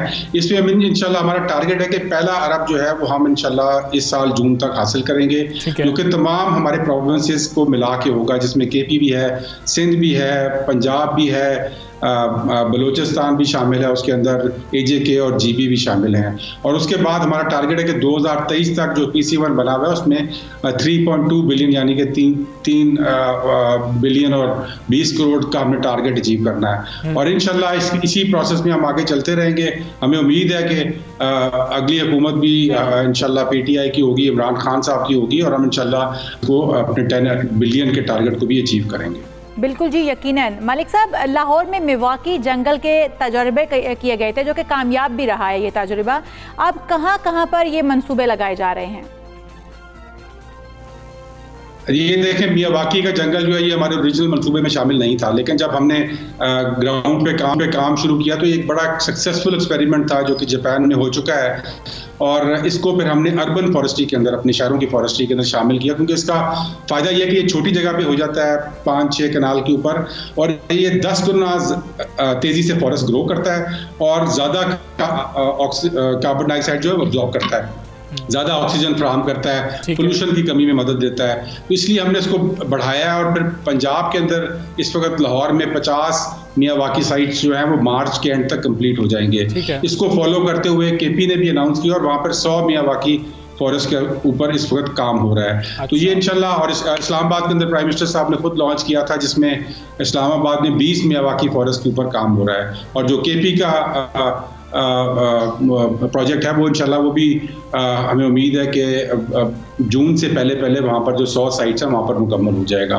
तो ये इंशाल्लाह ये जब सक्सेसफुल एक्सपेरिमेंट होता है तो उसको जब हम ग्राउंड पे उसको करके उसको रिजल्ट दिखाते हैं तो उसके बाद उसकी रेप्लिकेशन जो है वो आसान होती है। ठीक है, मलिक अमीन असलम साहब, बहुत शुक्रिया आपका। सब सवेरे पाकिस्तान से आप बात कर रहे थे। यकीनन पाकिस्तान के लिए बड़ी खुशाइन बात है कि वर्ल्ड इकनॉमिक फोरम की जानिब से दुनिया भर को कहा जा रहा है कि पाकिस्तान की तरह कोई काम करें, और इशाल बहुत ज़्यादा पाकिस्तान को इस चीज़ की ज़रूरत है, और ये सिर्फ गवर्नमेंट लेवल पर नहीं होना चाहिए। मुझे, आपको, जो लोग हमें देख रहे हैं, हर शख्स को लगाना चाहिए, इंडिविजुअली भी हमें ये काम करना चाहिए। और हमजा, मैं तो इस पे करती हूँ, मुझे गार्डनिंग बहुत पसंद है, मैं पौधे लगाती भी हूँ, और ये तरावट देते हैं, आपकी आंखों को एक सुकून, एक ठंडक सी महसूस होती है इस ग्रीनरी को देख के। आपकी सुबह जो है ना वैसी खुशगवार हो जाती है जब आप हरे भरे और बड़े खूबसूरत फूलों को, पौधों को देखते हैं। ये तो बड़ी अच्छी बात है इशाल, और मेरा ख्याल है बच्चों को स्कूल के अंदर ये जो शजरकारी मुहिम होती है ना, इसके हवाले से भी बताना चाहिए, और स्कूल्स में ये शजरकारी मुहिम होनी चाहिए। बच्चों को कहा जाए कि आप एक पौधा जो है लेके जाएं और अपने घर में या आसपास कहीं पर भी लगाया जाए, और ये बड़ी अच्छी बात है। ये एजाज तो पाकिस्तान कभी आपने पौधा लगाया? हाँ, कभी बिल्कुल किसी मैं ऐसी लगाया। मुहिम मुझे आपकी तरह का तो गार्डनिंग का शौक नहीं है, लेकिन पौधा मैंने लाजमी मैं तो सब्जियां भी लगाने का शौक रखती हूँ। मुझे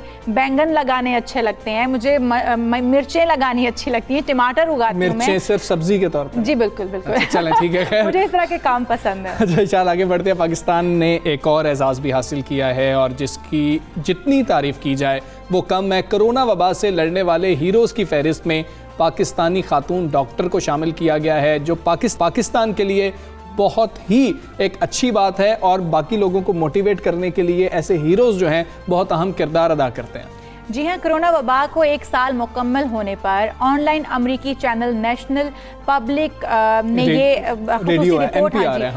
रेडियो ने ये रिपोर्ट जारी की है, जिसमें कोरोना वबा के दौरान मुख्तलिफ ममालिक में बेहतरीन खदमात पेश करने वाले 9 हीरोज़ की फहरिस्त जारी की गई है, जिसमें हमारी भी एक डॉक्टर जो हैं सिमी जमाली, जिनका नाम है, उनको भी शामिल किया। हम सब जानते हैं डॉक्टर सिमी जमाली को। अगर कराची के अंदर कोई खुदा न खास्ता हादसाती सूरत हाल पेश आ जाए तो हम डॉक्टर सिमी जमाली को वहाँ पर देखते हैं, और कोई भी ऐसी सूरत हाल हो कराची में जो हेल्थ सेक्टर से रिलेटेड हो, डॉक्टर सिमी जमाली का नाम जो है वो सबसे पहले जो है आ रहा होता है। इसमें श्रीनगर के एम्बुलेंस ड्राइवर जमील अहमद के अलावा ये हम बात कर रहे हैं पाकिस्तानी डॉक्टर सिमी जमाली साहिबा की, कि उनको भी शामिल किया गया, और डॉक्टर सिमी जमाली की खिदमात को आलमी सतह पर सराहते हुए कहा गया है कि ये एग्जीक्यूटिव डायरेक्टर हैं वैसे इशाल जिन्ना अस्पताल में, खुद कैंसर के मरज में मुब्तला है। मुझे इस बात का इल्म नहीं था, डॉक्टर साहिबा को हम बारहा देखते रहे हैं, लेकिन इस बात का इल्म नहीं था कि वो इतने जो है बुज़ी मरज से, जानलेवा मर्ज है, उसका शिकार है। खैर, डॉक्टर साहिबा हमारे साथ मौजूद हैं, डॉक्टर साहिबा से बात करते हैं। डॉक्टर साहिबा अस्सलाम वालेकुम, गुड मॉर्निंग। डॉक्टर साहिबा, बहुत खुश आइंद है पाकिस्तान के लिए कि पाकिस्तान को ये एजाज़ मिला है, और आपका नाम सामने आना आपको बहुत मुबारक हो, आपने ये काम किया कोरोना के दौरान, आप इस वबा से लड़ने में सबसे आगे रही हैं। कैसा फील कर रही हैं ये हमें बताएं, और हमें क्या करना चाहिए, बाकी लोगों को क्या करना चाहिए, हमें गाइड कीजिए।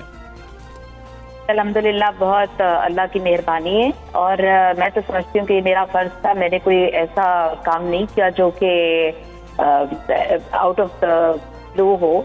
मैंने तो वही काम किया जो मुझे करना चाहिए था, और ये काम जो है, ये हमारा शोबा ही ऐसा है कि इसमें हर वक्त लोगों की खिदमत करने की ज़रूरत होती है।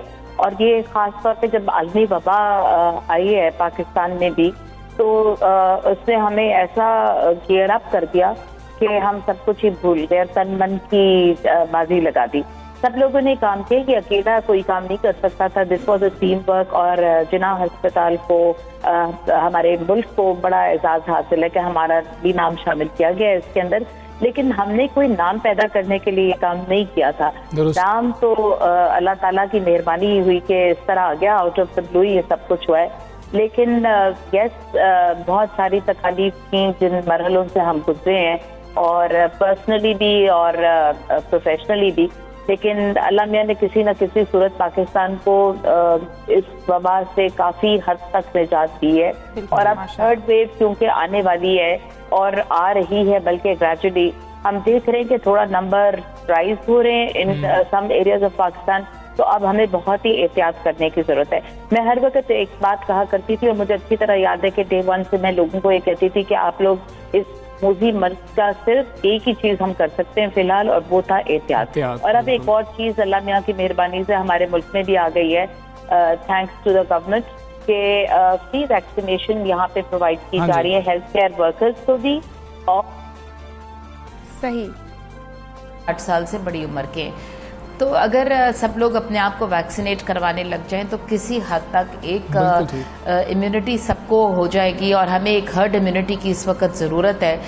और अगर ये हो गई और हम अपना जो ये गोल है इसको अचीव कर गए, तो फिर शायद किसी न किसी सूरत मैं समझती हूँ कि ये कम हो जाएगा। बिल्कुल ठीक है डॉक्टर साहिबा, जिस तरह हम पहले बात कर रहे थे कि कराची के अंदर कोई हेल्थ से रिलेटेड मामला हो तो डॉक्टर सिमी जमाली के ऊपर नज़रें होती हैं कि डॉक्टर साहिबा इस हवाले से क्या कह रही हैं। कोई हादसाती सूरत हाल हो तब भी आपके ऊपर नज़रें होती हैं, और कभी हमें ये मालूम नहीं रहा कि आप कैंसर जैसे मूजी मरज में मुब्तला रही हैं। इस रिपोर्ट में हमने ये भी तकलीफ दे लगता है, लेकिन उन्होंने बड़ी हिम्मत के साथ, बड़े हौसले के साथ ना सिर्फ अपने उस मर्ज से लड़ती रही, बल्कि कोरोना जो केसेस थे, कोरोना के जो मरीज थे, उनके लिए अपनी खिदमत भी सर अंजाम देती रही। डॉक्टर साहिबा, हमें आप ये बताएं कि जो लोग किसी और मरज में मुब्तला थे उनको तो कहा जा रहा था कि आप इस मामले से बिल्कुल दूर हो जाएं, अपने आप को आइसोलेट कर लें, तो ये आपने सब कैसे मैनेज किया? फिर आप भी शायद कोरोना में मुब्तला हुई थी। जी, मुझे कोरोना अल्लाह के करम से हुआ ही नहीं था। असल में मुझे कैंसर का मर्ज उसी वक्त डायग्नोज हुआ था जिस वक्त हम इनिशियली काम कर रहे थे। तो मगर मैंने इस पर कोई आई थिंक कोई कॉम्प्रोमाइज़ नहीं किया। मैं सिर्फ जो सर्जरी का टाइम था उसमें मैंने ऑब्वियसली 10 दिन की छुट्टी ली थी, और उसके बाद फिर मैं ड्यूटी पर आ गई थी। कीमोथेरेपी सारी मेरी इसी मर्ज के दौरान गुजरी है, और मैंने बड़ी हिम्मत, वैसे अल्लाह ने दी है हिम्मत, मैं तो खुद इंसान क्या कर सकता है, लेकिन ये डायग्नोसिस उस वक्त हुआ था। मुझे समझ नहीं आता, अल्लाह मैंने गुजार दिया ये वक्त। मुश्किल तो था, इसमें कोई शक नहीं है, लेकिन ये कि मगर हिम्मत अल्लाह मियां ने बहुत दी थी इस वक्त ये काम करने की, और हिम्मत लोग भी बढ़ाते हैं। इसमें बहुत रोल हमारे कॉलीग्स का था, हमारे इंस्टीट्यूशन का था, कि उन्होंने हम सब ने एक दूसरे का हाथ पकड़े ही रखा, क्योंकि लोग ऑब्वियसली बीमार भी होते रहे। बहुत सारे लोग बीमार हुए, कोविड के मर्ज में मुब्तला हुए थे, डॉक्टर्स, पैरामेडिकल स्टाफ, नर्सेज, बहुत सारे लोग मुब्तला हुए थे। लेकिन अगर हम एक दूसरे का साथ उस वक्त छोड़ देते तो फिर जो है बड़ा प्रॉब्लम हमारे अस्पताल में क्रिएट हो जाता। तो हमने एक दूसरे का साथ नहीं छोड़ा, और सब लोगों ने मिलजुल के इस मर्ज को भी निपटाया, और अल्लाह का बड़ा करम रहा हमारे ऊपर। एंड हमने काफ़ी हद तक अपने हॉस्पिटल में बड़ी अच्छी तरह मैनेज किया कोविड के जितने केसेस हैं, और आज के दिन पे हमारे पास सिर्फ 2 पेशेंट्स हैं। तो which is also something very nice के पेशेंट्स ग्रेजुअली कम हो रहे हैं। लेकिन इसका ये मतलब नहीं है कि हमें एहतियात छोड़ देना चाहिए। एहतियात तो हमें हर वक्त ही करने की ज़रूरत है, बिकॉज अगर हमने एहतियाती तदाबीर छोड़ दी और वैक्सीनेशन के उस पर अमल नहीं किया तो फिर ये बढ़ जाएंगे नंबर्स। तो और थर्ड पीक क्योंकि आने वाली है, थर्ड वेव आ गई है, तो I think we have to be very very cautious. बिल्कुल ठीक है। डॉक्टर साहब हमें ये भी बताएं कि जिस वक्त कोरोना वायरस पिछले साल की बात है आया था, लोग यकीन करने को तैयार नहीं थे कि ऐसा कोई वायरस होता भी है। आपने जो शुरू में मुश्किलात आई थी लोगों को बताने में कि कोरोना वायरस है, लोग क्या गलतियां कर रहे थे जो लोगों को अब नहीं करनी चाहिए हैं। हम देख रहे हैं तीसरी लहर का जो खदशा था वो सिंध में तो मौजूद है, पंजाब में तो तीसरी लहर आ चुकी हुई है। लोगों को क्या कहना चाहेंगे कि क्या हम पिछले साल की तरह SOPs पर अमल दरामद करना शुरू कर दें, और केसेस ज़्यादा सख्त हो रहे हैं, हम UK वेरिएंट की भी बात कर रहे हैं। बिल्कुल जी, बिल्कुल 100% हमें SOPs पर अमल दरामद करना चाहिए। हाथ अच्छी तरह धोएं, मास्क लगाएं, एक दूसरे से गैर ज़रूरी तौर पर मुलाकातें ना करें। एक तो ये बड़ा प्रॉब्लम है हमारे पास कि लोग बहुत जल्दी से सेरेमनीज़ करने लग जाते हैं, कॉन्ग्रीगेशंस करते हैं। ये काम ना करें। इस वक्त ये अच्छा होगा कि कॉन्ग्रीगेशंस ना करें, चाहे किसी किस्म की भी कॉन्ग्रीगेशन हो। आई सपोज़ ये नहीं करनी चाहिए अभी, क्योंकि अभी ये मर्ज टला नहीं है, हमारी जान अभी इससे नहीं छूटी। और अगर हमने वो SOPs जिस तरह बाज़ारों में लोग जा रहे थे, लास्ट ईयर हमने देखा लोगों में एक बहुत सी अभाम था इस मर्ज के बारे में भी। लोग समझते थे कि शायद ये कोई वायरस है ही नहीं, और ऐसे ही डॉक्टर्स और नर्सिंग स्टाफ और पैरामेडिक्स बता रहे हैं लोगों को, लेकिन ऐसा हरगिज़ नहीं था।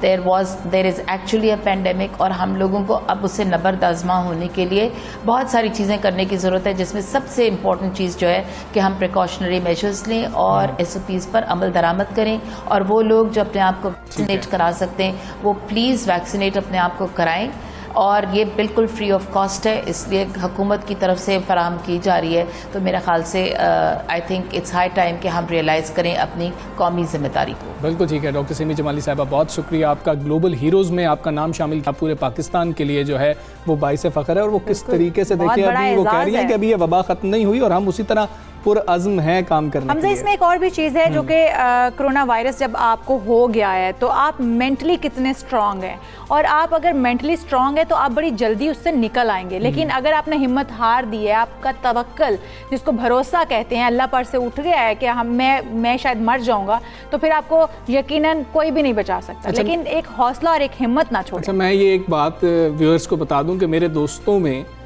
इशाल वो पहली थी कि जिनको कोरोना वायरस हुआ था, और 3-4 दिन बाद मुझे पता लगा था कि मुझे भी जो है कोरोना वायरस हो गया। तो उसको मिलके आपने कितने अच्छे तरीके से कोरोना वायरस अगर आपको हो भी गया है तो आपने जिस तरह इशाल कह रही हैं बहुत ही अल्लाह पे तवक्कल रखना है और हिम्मत करनी है, अच्छा खाना पीना है और मेंटली जो है बिल्कुल फ्री रहना है और ख़ुद को आइसोलेट कर लेना है। तो परेशान नहीं होना। हम एक ब्रेक लेंगे इशाल, और ब्रेक के बाद आपको फिर मिलेंगे। स्टे विद अस।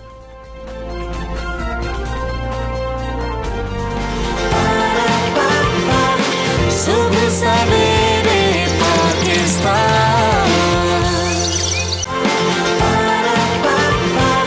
सुबह सवेरे पाकिस्तान। वेलकम बैक टू सुबह सवेरे पाकिस्तान। और अभी हम बात करेंगे कि टिकटॉकर्स इशाल बहुत परेशान है और वो बहुत ही ज़्यादा जो है ना कंसर्न है कि हमारी तो ऐप ही बंद कर दी गई है और दुनिया भर में ये बड़ी भाई उनका कारोबार बंद हो गया। हमजा रोएंगे नहीं तो क्या करेंगे भाई। बिल्कुल ऐसा ही है। और ये जो ऐप की हम बात कर रहे हैं, ये मकबूल तरीन सोशल मीडिया की ऐप है टिकटॉक, जिस पे लोग जो है अपनी वीडियोस बनाते हैं और उसके बाद बहुत बड़ी तादाद में सारिफीन इसको इस्तेमाल भी कर रहे होते हैं। बिल्कुल। और इसको तनकीद का निशाना भी कुछ लोग बनाते हैं, कुछ लोग इसको पसंद भी करते हैं। लेकिन पाकिस्तान में इस पर पाबंदी लगा दी गई है और पाकिस्तान टेलीकम्युनिकेशन अथॉरिटी का कहना है कि पेशावर हाई कोर्ट के अहकामात की पासदारी करते हुए सर्विस प्रोवाइडर्स को टिकटॉक ऐप तक रसाई फ़ौरन ब्लॉक करने की हिदायत कर दी गई है। अब ब्लॉक कर दी जाएगी यकीनन, क्योंकि अहकाम जारी कर दिए गए हैं। लेकिन मैं जो कह रही थी आपसे हमजा कि इससे कारोबार जो है उनके बंद हो जाएंगे, क्योंकि इससे बहुत सारे लोगों को ड्रामाज में काम मिला है, सॉन्ग्स में काम मिला है, उनको स्पॉन्सर्स मिलते हैं, स्पॉन्सर्स मिलते हैं। ऐसा ही है। और दूसरा, ये पहली दफ़ा नहीं हुआ, पहले भी इस पर पाबंदी लगाई गई थी, जिसके बाद इस पाबंदी को हटा लिया गया था। और पीटीए के मुताबिक टिकटॉक पाकिस्तान टेलीकॉम अथॉरिटी के साथ मिलकर काबिल एतराज़ मवाद को रेगुलेट करने में ताउन भी कर रही है। और उधर पाकिस्तान में बंदिश के फैसले पर टिकटॉक का भी रद्द-ए-अमल आया। उन्होंने भी ये कहा कि जी हम तो पूरी कोशिश कर रहे हैं, 250% तक निगरानी की जाती है और मवाद को हटाया भी जा रहा होता है। लेकिन पाकिस्तानी आखिर पाकिस्तानी हैं, वो भी ऐसा मवाद ज़रूर छोड़ देते हैं जिससे अदालत की जानिब से ये भी कहा गया है कि ये फहाशी फैला रहा है या फिर नौजवान नस्ल को ख़राब कर रहा है। ऐप ख़राब नहीं होती हैं, ऐप से इस्तेमाल सभी करते हैं, टेक्नोलॉजी ममालिक में भी इस्तेमाल करते हैं, लेकिन ये कि उसका अच्छा इस्तेमाल किया जाना चाहिए। अच्छा, वैसे ऐसे टिकटॉकर्स मौजूद हैं कि अगर आप उनकी वीडियोस को देखें तो वो बड़ी फ़नी होती हैं, एंटरटेनिंग होती है। अगर आप बोर हो रहे हैं तो आपको बहुत अच्छी मिलती हैं। जो फहाशी वाला उनसर है वो भी यकीनन वहाँ पर मौजूद है। और टिकटॉक का ये कहना है कि उनकी इंतज़ामिया का कि वो इस प्लेटफॉर्म पर अपनी पॉलिसीज़ के मुताबिक सारिफीन की जानिब से तख्लीकी इजहार के हक़ को भी यकीनी बना रहे हैं। और वफाकी वज़ीर बराए science and technology Fawad Chaudhry साहब का बड़ा अहम बयान था इस मामले पे। उन्होंने कहा कि जी एक ऐसा फैसला है जिसकी अवाम बड़ी कीमत चुकाएंगे। और अपने ट्विटर बयान में, यानी कि उन्होंने ट्वीट किया था कि चीफ जस्टिस पाकिस्तान मुदाखलत करें इस मामले के अंदर, और वो इस बात की दरख्वास्त भी उनसे करेंगे। बिल्कुल जी, उनका ये कहना है कि टेक्नोलॉजी अदलिया के साथ मिलकर इस पर काम करेगी। मतलब साइंस एंड टेक्नोलॉजी का इदारा जो है वो भी अदलिया के साथ मिलकर इस पर काम करेंगे और बेहतर करने की कोशिश करेंगे, क्योंकि वो ये कहते हैं कि ये टिकटॉक ऐप बंद नहीं होनी चाहिए। वो यही कहते हैं, उनका मौक़िफ़ ये, वो कहते हैं कि इसके ऊपर हमें रेगुलेशन ज़रूर होनी चाहिए, हमें किसी तरह से करना चाहिए। लेकिन जब हम बात करते हैं, हमने यूट्यूब से बात करने की कोशिश की, हमने बाकी कुछ जो है सोशल मीडिया ऐप्स उनसे बात करने की कोशिश की, तो उन्होंने कहा कि हम दफ्तर ही नहीं खोलेंगे। तो इस हवाले से बात कर लेते हैं। हमारे साथ इस वक्त मौजूद हैं social media expert Usama Khilji साहब। उसामा, अस्सलाम वालेकुम, गुड मॉर्निंग। उसामा, एक बार फिर ऐप पर पाबंदी लगा दी गई है और दोनों तरफ के लोग मौजूद हैं और दलाइल भी आ रहे हैं, क्या ऐप को बंद कर देना आप समझते हैं कि हल है? बिल्कुल नहीं। किसी ऐप को भी सेंसर करना और कम्प्लीटली बैन करना जो है हमारे एक तो हकूक के खिलाफ वर्जी है, जो आईनी हकूक है, लेकिन उसके अलावा जिस तरह आपने कहा माशियत पे भी इस पर बहुत बुरा असर पड़ता है। क्योंकि हमने देखा है कि कितने ज़्यादा अभी देखें पाकिस्तान में तकरीबन 50 लाख लोग जो है टिकटॉक इस्तेमाल करते हैं, और इसमें अक्सर निचले तबके के लोग हैं जिनकी तालीम याफ्ता ज़्यादा नहीं है, वो भी आसानी से इसको इस्तेमाल करते हैं और इससे उन तक भी बहुत ज़्यादा एक तो मालूमात पहुँचती हैं, लेकिन इसके अलावा उनकी जिस तरह आपने कहा एंटरटेनमेंट होती है और उनकी जो क्रिएटिविटी है, तो वो कंटेंट क्रिएटर्स बन रहे हैं और ये आमदनी का एक जो है सोर्स बन रहा है बहुत ज़्यादा लोगों के लिए। तो इसका बैन करना सारे लोगों के लिए, क्योंकि कुछ वीडियोस आपको नहीं पसंद आती हैं, बिल्कुल गलत है।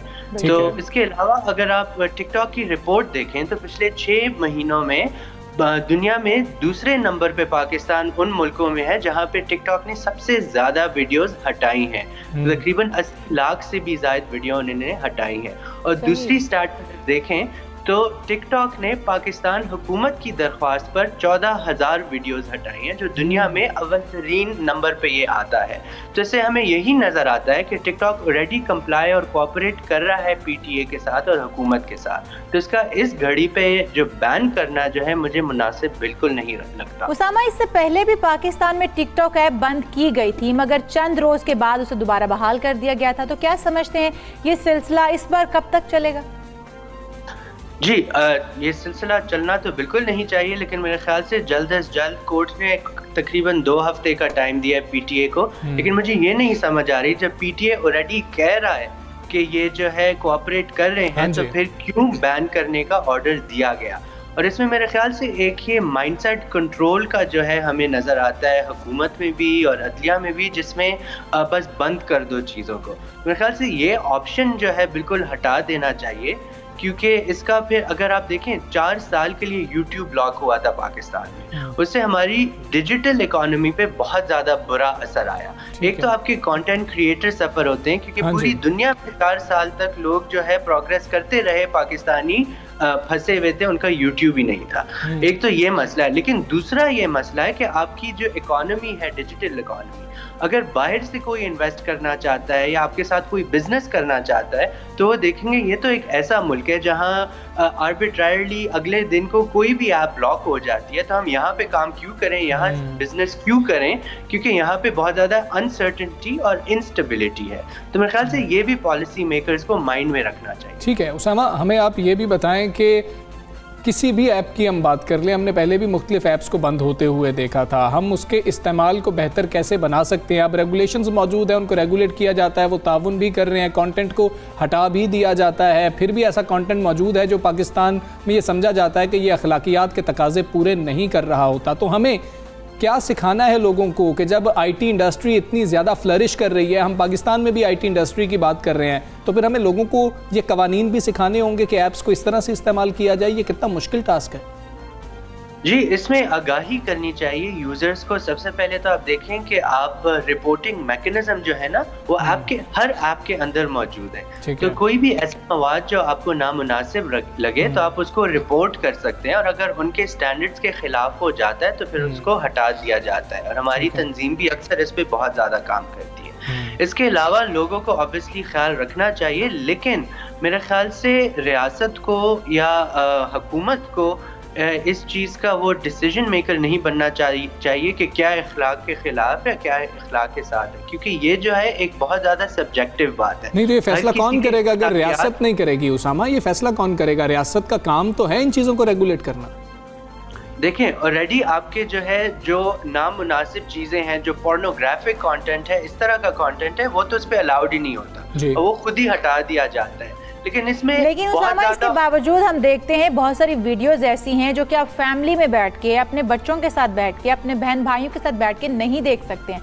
हम ये नहीं कहते कि सारी वीडियोस ऐसी हैं।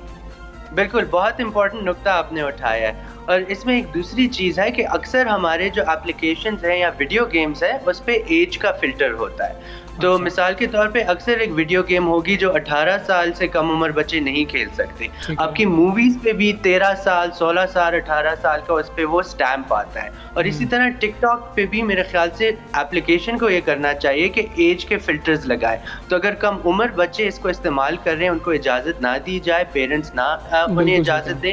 लेकिन इसके अलावा जो कंटेंट है उसको भी ऑब्वियसली आप आगाही दें कंटेंट क्रिएटर्स को कि किस तरह से आप कंटेंट बनाएं जिससे लोगों को कम से कम उस पर एतराज हो। लेकिन मेरे ख्याल से उसमें एहतियात करनी चाहिए कि आप सेंसरशिप ना शुरू कर दें। अभी देखें पाकिस्तान में उसामा ने ये बात पॉइंट आउट की है कि एज फैक्टर लगाना चाहिए कि आप इस एज के लोग इस चीज़ को यूज़ कर सकते हैं, इस एज के लोग नहीं कर सकते। लेकिन अगर हम देखें तो गेम्स भी आप उसमें मेंशन किया जाता है कि एज के हिसाब से खेली जाए, लेकिन क्या घरों में बच्चे एज के हिसाब से खेलते हैं? हाँ, वो तो फिर ऐसा नहीं होता। वो तो ऐसी चीज। उसामा, हमें यहाँ पर आप जी ठीक है उसामा, ये भी हमें आप बताइएगा कि पहली दफ़ा जब पाबंदी लगी टिकटॉक पर और उसके बाद कंटेंट के अंदर आपने कितनी तब्दीली देखी थी? अब दूसरी दफ़ा जब पाबंदी लग गई है, इस दौरान आपने कुछ फ़र्क देखा था कि कंटेंट क्रिएटर्स जो हैं उन्होंने पाबंदी के बाद कुछ फ़र्क लेके आए थे, अपने कंटेंट को बेहतर करने की कोशिश की थी?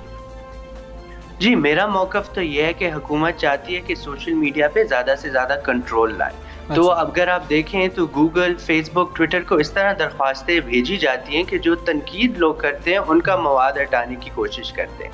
अभी हमने देखा है टिकटॉक पे भी पॉलिटिकल कमेंट्री बहुत ज़्यादा होती है, रियासत नहीं चाहती कि ये ज़्यादा हो।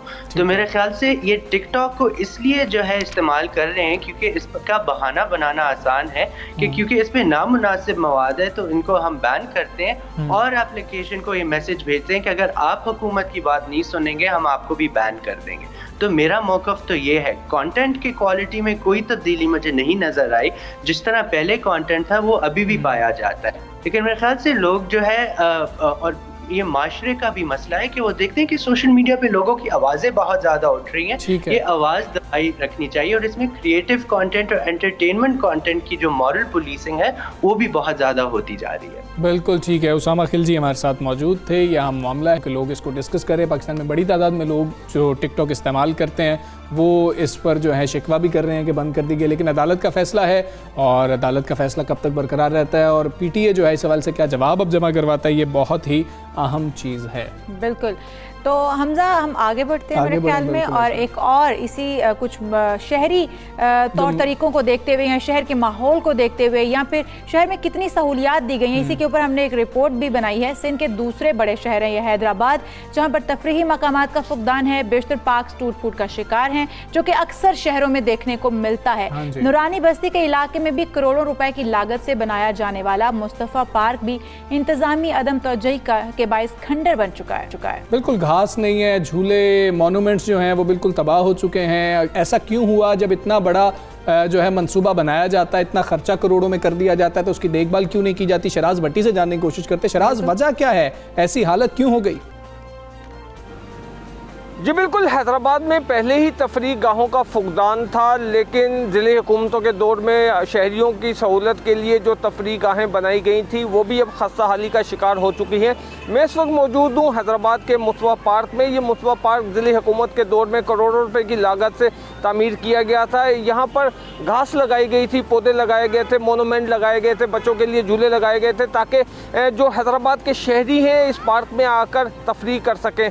लेकिन गुजरते वक्त के साथ साथ ये पार्क भी खस्ता हाली का शिकार हुआ और यहाँ पर घास ख़त्म हो गई, मोनूमेंट टूट गए, झूले टूट गए। इसके साथ साथ जो है अब ये पार्क जो है खंडर का मंजर पेश करने लगा है।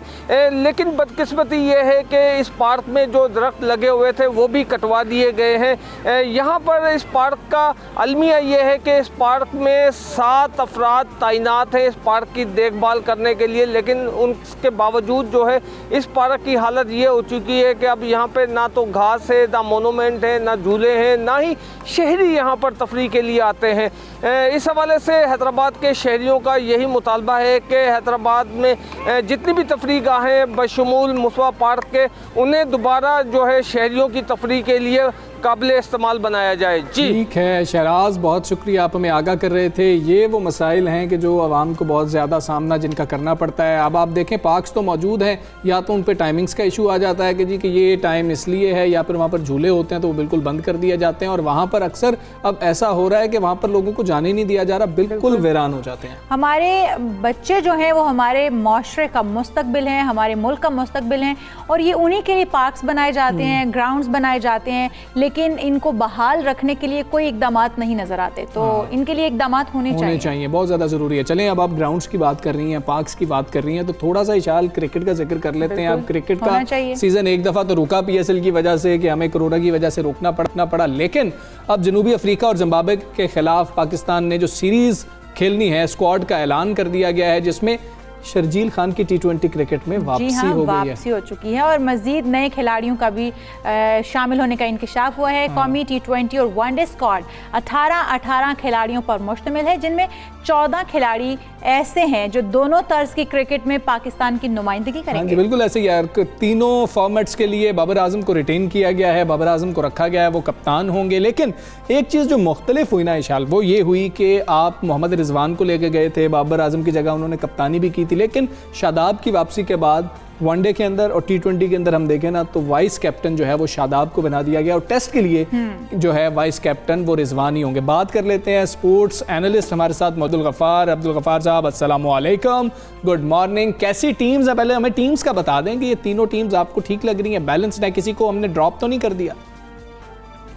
वालेकुम अस्सलाम, और आपको भी गुड मॉर्निंग, देखने वालों को भी सबको सुबह बखैर। और बिल्कुल आपने ठीक कहा कि जो तब्दीलियां हैं अगर आप देखें तो बहुत ज़्यादा हैं, स्पेशली मैं T20 स्क्वाड की हमजा बात करूंगा। आपको पता है इस साल वर्ल्ड T20 भी शेड्यूल है और अब तमाम टीमें तैयारी कर रही हैं। 7 हमने खिलाड़ियों को जो है वो तब्दील किया है एक साथ T20 स्क्वाड से, जिसमें मुझे बड़े तहफ़्फ़ुज़ात हैं और बड़ी जिम्मेदारी से आपको ये भी रिपोर्ट कर रहा हूँ कि ना सिर्फ मुझे तहफ़्फ़ुज़ात हैं बल्कि पाकिस्तान टीम के कप्तान बाबर आजम इस सिलेक्शन पर खुश नहीं है। उनका ये ख्याल है कि जो उनसे मुशावरत की गई थी या जिन चीज़ों पर बात की गई थी, गो कि ये मैं ये नहीं कह रहा कि बहुत बड़े डिफरेंसेस हैं और बहुत ज़्यादा कोई लड़ाई हो गई है, लेकिन Babar Azam as a captain I think ये बड़ी मेजर बात है। He is your young captain, तीनों फॉर्मेट में आपने उन्हें कप्तान बनाया है, तो ऐसे कप्तान को बहुत ज़्यादा आपको सपोर्ट करने की ज़रूरत होती है। अगर वो ये सोच रहा है कि मेरी मर्दी की टीम नहीं बनी या जो मुझसे कहा गया था उसने शायद लड़कों को मेरे शामिल नहीं किया गया, तो ग्राउंड में देखिए कप्तान ने लड़ाना होता है। हमेशा ये बात हम याद रखते हैं, इमरान खान साहब की मिसाल भी देते हैं बतौर कप्तान। इसी तरह जितने बड़े बड़े कैप्टन बने कि कैप्टन को टीम में लड़ानी होती है तो उसको सिलेक्शन कमेटी का काम है उसको फैसिलिटेट करके। गफार भाई हमें आप कुछ नाम भी तो बता देना साथ, आप ये तो खबर हमें जो है बता रहे हैं कि जी बाबर आजम को भी कुछ एतराज़ है, कुछ नाम भी बता दें। क्या शुएब मलिक की शमूलियत ना होना इस पे एतराज़ है, हारिस सुहेल का ना होना इस पे एतराज़ है, कौन से ऐसे नाम है जिन पे एतराज़ रहा है बाबर को आपके ख्याल में? देखिए हैं ऐसे नाम, जैसे कि अगर मैं टेस्ट टीम की बात करूं, उनको बेसिकली ओवरऑल जो मेरे तक किताब पहुंची हमजा वो ये है कि उनको इतराज़ इस बात पर है कि कुछ प्लेयर्स को मौका दिए बगैर, जैसे कामरान गुलाम को ड्रॉप किया, या हमने शान मसूद को एक सीरीज बाद ड्रॉप तो कर दिया, बट हम इमरान बट या आबिद अली को मुसलसल नाकामियों के बावजूद कैरी कर रहे हैं। एक तो ये बात। दूसरा बेसिक जो पॉइंट मुझे मालूम हुआ वो ये है कि कप्तान की अथॉरिटी आप देखें ना, उसको टीम को लेकर चलना है ना लॉन्गर रन। ये बाबर आजम जितने बड़े प्लेयर हैं, शायद ये 7-8 साल भी कप्तान रह रहे नहीं, पर आपको पता है सिलेक्शन कमेटी हमारे यहाँ तब्दील हो जाया करती है, साल 2 साल मैक्सिमम 3 साल, लेकिन इससे ज्यादा आपको भी पता है साल 2 साल से ज्यादा नहीं चलती। तो कप्तान ने ये फील किया कि कुछ प्लेयर्स को जिनको शायद वो खिलाना चाहते थे, या जिनको उन्होंने डे इन डे आउट जब ये सब साथ होते हैं खेल रहे होते हैं, उनको जो कहा था कि मैं आपको और चांस दूंगा। जैसे कि मैं आपको बताता हूँ T20 टीम के अंदर खुशदिल शाह की मैं बात करूंगा और इफ्तिखार की भी। देखिए मैं ये मान सकता हूँ कि खुशदिल को जितने चांसेस मिले उन्होंने अवेल नहीं किए, या इफ्तिखार इससे बेहतर कर सकते थे, बट आप भी हमजा क्रिकेट को बहुत अच्छा समझते हैं, आपकी बातचीत से मुझे अंदाजा होता है कि आप कितना कीनली उसको फॉलो कर रहे होते हैं कि मैच विनर जो होता है ना नंबर 6-7 का, चाहे वो आसिफ अली हो, खुशदिल हो या इफ्तिखार हो, वो आपको हर मैच में रन करके नहीं देगा। आपने उसको जज कहाँ करना है कि जहां आपकी टीम को 25 पे 40 चाहिए, 15 पे 35 चाहिए, और वहां क्या वो हिटिंग कर सकता है? अगर वो एक मैच जितवा सकता है 5 में से जो उसको जहाँ उसका इम्तिहान आया, तो फिर वो आपके काम का प्लेयर है, और ऐसा प्लेयर हर रोज रन नहीं करेगा। हमने बड़ी जल्दी तब्दीलियां की हैं, चाहे वो इफ्तिखार की बात हो, जफर गौहर की हो, इवन अमाद बट और आमिर यामीन आपको बताएं हम कि क्या उनको प्रॉपर चांसेस मिले? नहीं मिले, बहुत जल्दी प्रॉपर चांसेस दिए बगैर आपने ड्रॉप कर दिया। तो कप्तान की ये एक चीज जो मुझे मालूम हुई कि उनको रिजर्वेशन इसी बात पर है कि आप प्लेयर्स को लॉन्गर रन दें, और हर किसी के लिए एक पॉलिसी है। इमरान बट और आबिद अली मुसलसल नाकामी का शिकार हुए, बट आप चाहते हैं कि नहीं उन्हें एक मौका मिलना चाहिए, दैट्स फाइन, गुड। मैं कभी भी किसी को ड्रॉप करने के हक में नहीं होता, क्योंकि ये किसी के कैरियर का सवाल है। बट अगर आप 7 तब्दीलियां T20 की टीम में एक साल, जब आपको पता है कि एक साथ कर रहे हैं, और दूसरा जस्ट 5 महीने 6 महीने बाद वर्ल्ड कप है, कि आपकी T20 टीम सेट नहीं हुई अभी। सही। अगर इस बारे में बात करें कि क्या spin bowling all rounder Imad Wasim को लिमिटेड क्रिकेटर का लेबल लगाकर खुदे लाइन नहीं लगा दिया गया, आप क्या समझते हैं इस पर? देखिए लिमिटेड ओवर्स के तो इशाल वो क्रिकेटर ही रहे हैं हमेशा से, और उन्होंने टेस्ट क्रिकेट नहीं खेली हुई, बट कुछ मुझे लगता है कि परफॉर्मेंसेस हमारे इन कुछ बड़े प्लेयर्स की भी अप टू द मार्क नहीं है। यहाँ मैं मोहम्मद वसीम का पॉइंट ऑफ व्यू देखूं तो इमाद वसीम एक तो खेले नहीं थे लास्ट सीरीज, उनकी फैमिली कुछ कमिटमेंट्स थी, वो नहीं खेल पाए थे। लेकिन फिर मैं जब ये देखता हूँ कि जाहिद महमूद को अपने डेब्यू कराया T20 स्क्वाड में, उन्होंने पहले मैच में 3 विकेटें ली और पहले ओवर में 2 विकेटें ली, वो आ गए थे मैं उसके हैट्रिक के ऊपर, बट अगेन अब वो T20 स्क्वाड में नहीं है। शादाब खान के आने की वजह से आपने उनको रखा नहीं। देखिए बात ये होती है कि आप प्लेयर्स को जब एक दफा शामिल करते हैं, ये बड़ी सेंसिटिव हैंडलिंग होनी चाहिए प्लेयर्स की, क्योंकि मैं अगेन बोलूंगा कि ये किसी के कैरियर का सवाल होता है, उसकी पूरी जिंदगी की मेहनत होती है, आपका एक फैसला उसका कैरियर जो है वो तब्दील कर देता है। तो मुझे ये लगा कि पाकिस्तान की T20 स्क्वाड में शादाब की एंट्री के बाद आपने ना तो इमाद को रखा है, आप मोहम्मद नवाज को तीनों स्क्वाड में लेकर आ गए।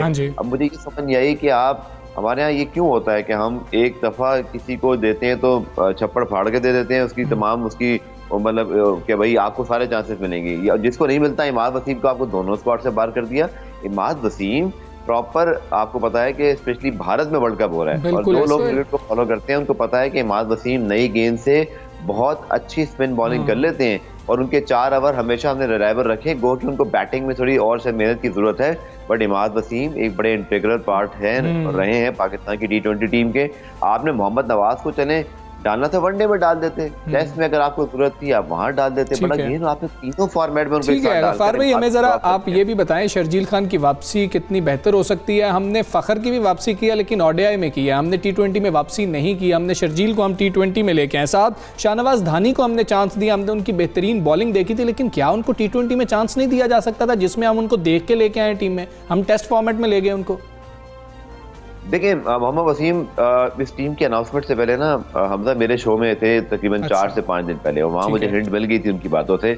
और शाहनवाज धानी को कहते हैं कि मैंने सिर्फ T20 में नहीं देखा, मैंने फर्स्ट क्लास टूर्नामेंट में भी देखा है। बट मैं ये समझता हूँ कि शाहनवाज धानी की परफॉर्मेंस आपने जो PSL में देखी वो बड़ी रॉकिंग किस्म की परफॉर्मेंस थी, आए और छा गए वाली बात है। और आपने अरशद इकबाल और इसके साथ साथ मोहम्मद वसीम जूनियर को शामिल किया PSL की परफॉर्मेंस पर। मेरा जाती ख्याल है, बहुत सारे लोग इससे एग्री करेंगे कि धानी की परफॉर्मेंस इन दोनों से बेहतर थी उस PSL के अंदर। अगर आप एक इम्पैक्ट बॉलर के तौर पे भी देखें, आपको याद होगा कामरान अकमल को बाउंसर किया था और गेंद उनके हेलमेट पे लगी, और कामरान बहुत बड़े प्लेयर है T20 के, अगर वो उनको इस तरह तंग कर सकते हैं या उनके साथ इतनी कंपेटिटिव किस्म की क्रिकेट खेल सकते हैं, इट मींस कि वो किसी भी क्रिकेटर के साथ ऐसे ही कर सकते हैं। तो मेरे ख्याल में उनके लिए T20 फॉर्मेट बेहतर था। अगेन मैं इस चीज़ के हक में, मैंने आपको खुद कहा कि मेरा हमेशा एक सॉफ्ट कॉर्नर होता है प्लेयर के साथ, कि जिसको मौका मिले उसके लिए मैं खुश हूँ, और जिसको ना मिले वो तो चले अलग बात है। जो ड्रॉप कर दिया जाता है ना, उसका मुझे दुख होता है। तो मुझे लगता है कि जहाँ आपने शर्जील की बात की, देखिए यहाँ पे कौम डिवाइडेड है, आपने सोशल मीडिया पे पूरा पढ़ लिया होगा। कौम इस बात पे ये एग्री करती है, आधी मुझे लगता है डिवाइडेड हो गए हम लोग। क्रिकेट फैंस की बात कर रहा हूँ कि क्या टैलेंटेड प्लेयर्स को चांस मिलना चाहिए, क्या उनको वापस आना चाहिए जिन्होंने एक दफ़ा मुल्क का नाम जो है वो ख़राब किया। और दूसरी जानिब अगर आप देखें तो पाकिस्तान टीम को ज़रूरत तो है शर्जील की या फ़खर की या जैसे प्लेयर की। भारत के अंदर भी क्रिटिसिज्म हो रहा है कि क्या KL राहुल, इसी तरह जब उन्होंने कल देखा ना कितना बोल्ड डिसीजन किया, कल उन्होंने ईशान किशानी को बतौर अपना डेब्यू करा दिया और शिखर धवन को ड्रॉप करके रोहित को भी तो रेस्ट करवाया हुआ है। तो भारत की मेरे अप्रोच पसंद आई। देखें जो आपको मुखालिफ भी है उसकी अच्छी बात अडॉप्ट करें कि वो वर्ल्ड T20 के साल अगेंस्ट इंग्लैंड जो कि वर्ल्ड क्लास टीम में नंबर 1 रैंकिंग है, उसके खिलाफ वो एक्सपेरिमेंट्स कर रहे हैं। बट एक्सपेरिमेंट की कोई लॉजिक होनी चाहिए। बिल्कुल ठीक है, एक्सपेरिमेंट की लॉजिक होनी चाहिए। अब्दुल गफ्फार साहब बहुत शुक्रिया आपका, सब सवेरे पाकिस्तान से कर रहे थे। हम उम्मीद यही करते हैं इशाल के बेहतरीन टीम खेलेगी और जो भी टीम सिलेक्ट कर ली गई है ये बेहतरीन होगी और हमें T20 वर्ल्ड कप में भी इसका फायदा पाकिस्तान के लिए एक अच्छा खेल पेश करेगी। ठीक है जी, हम दोनों को इजाजत दीजिए, अपना बहुत ज्यादा ख्याल रखें। कल इंशाल्लाह फिर मुलाकात होगी। अल्लाह हाफिज।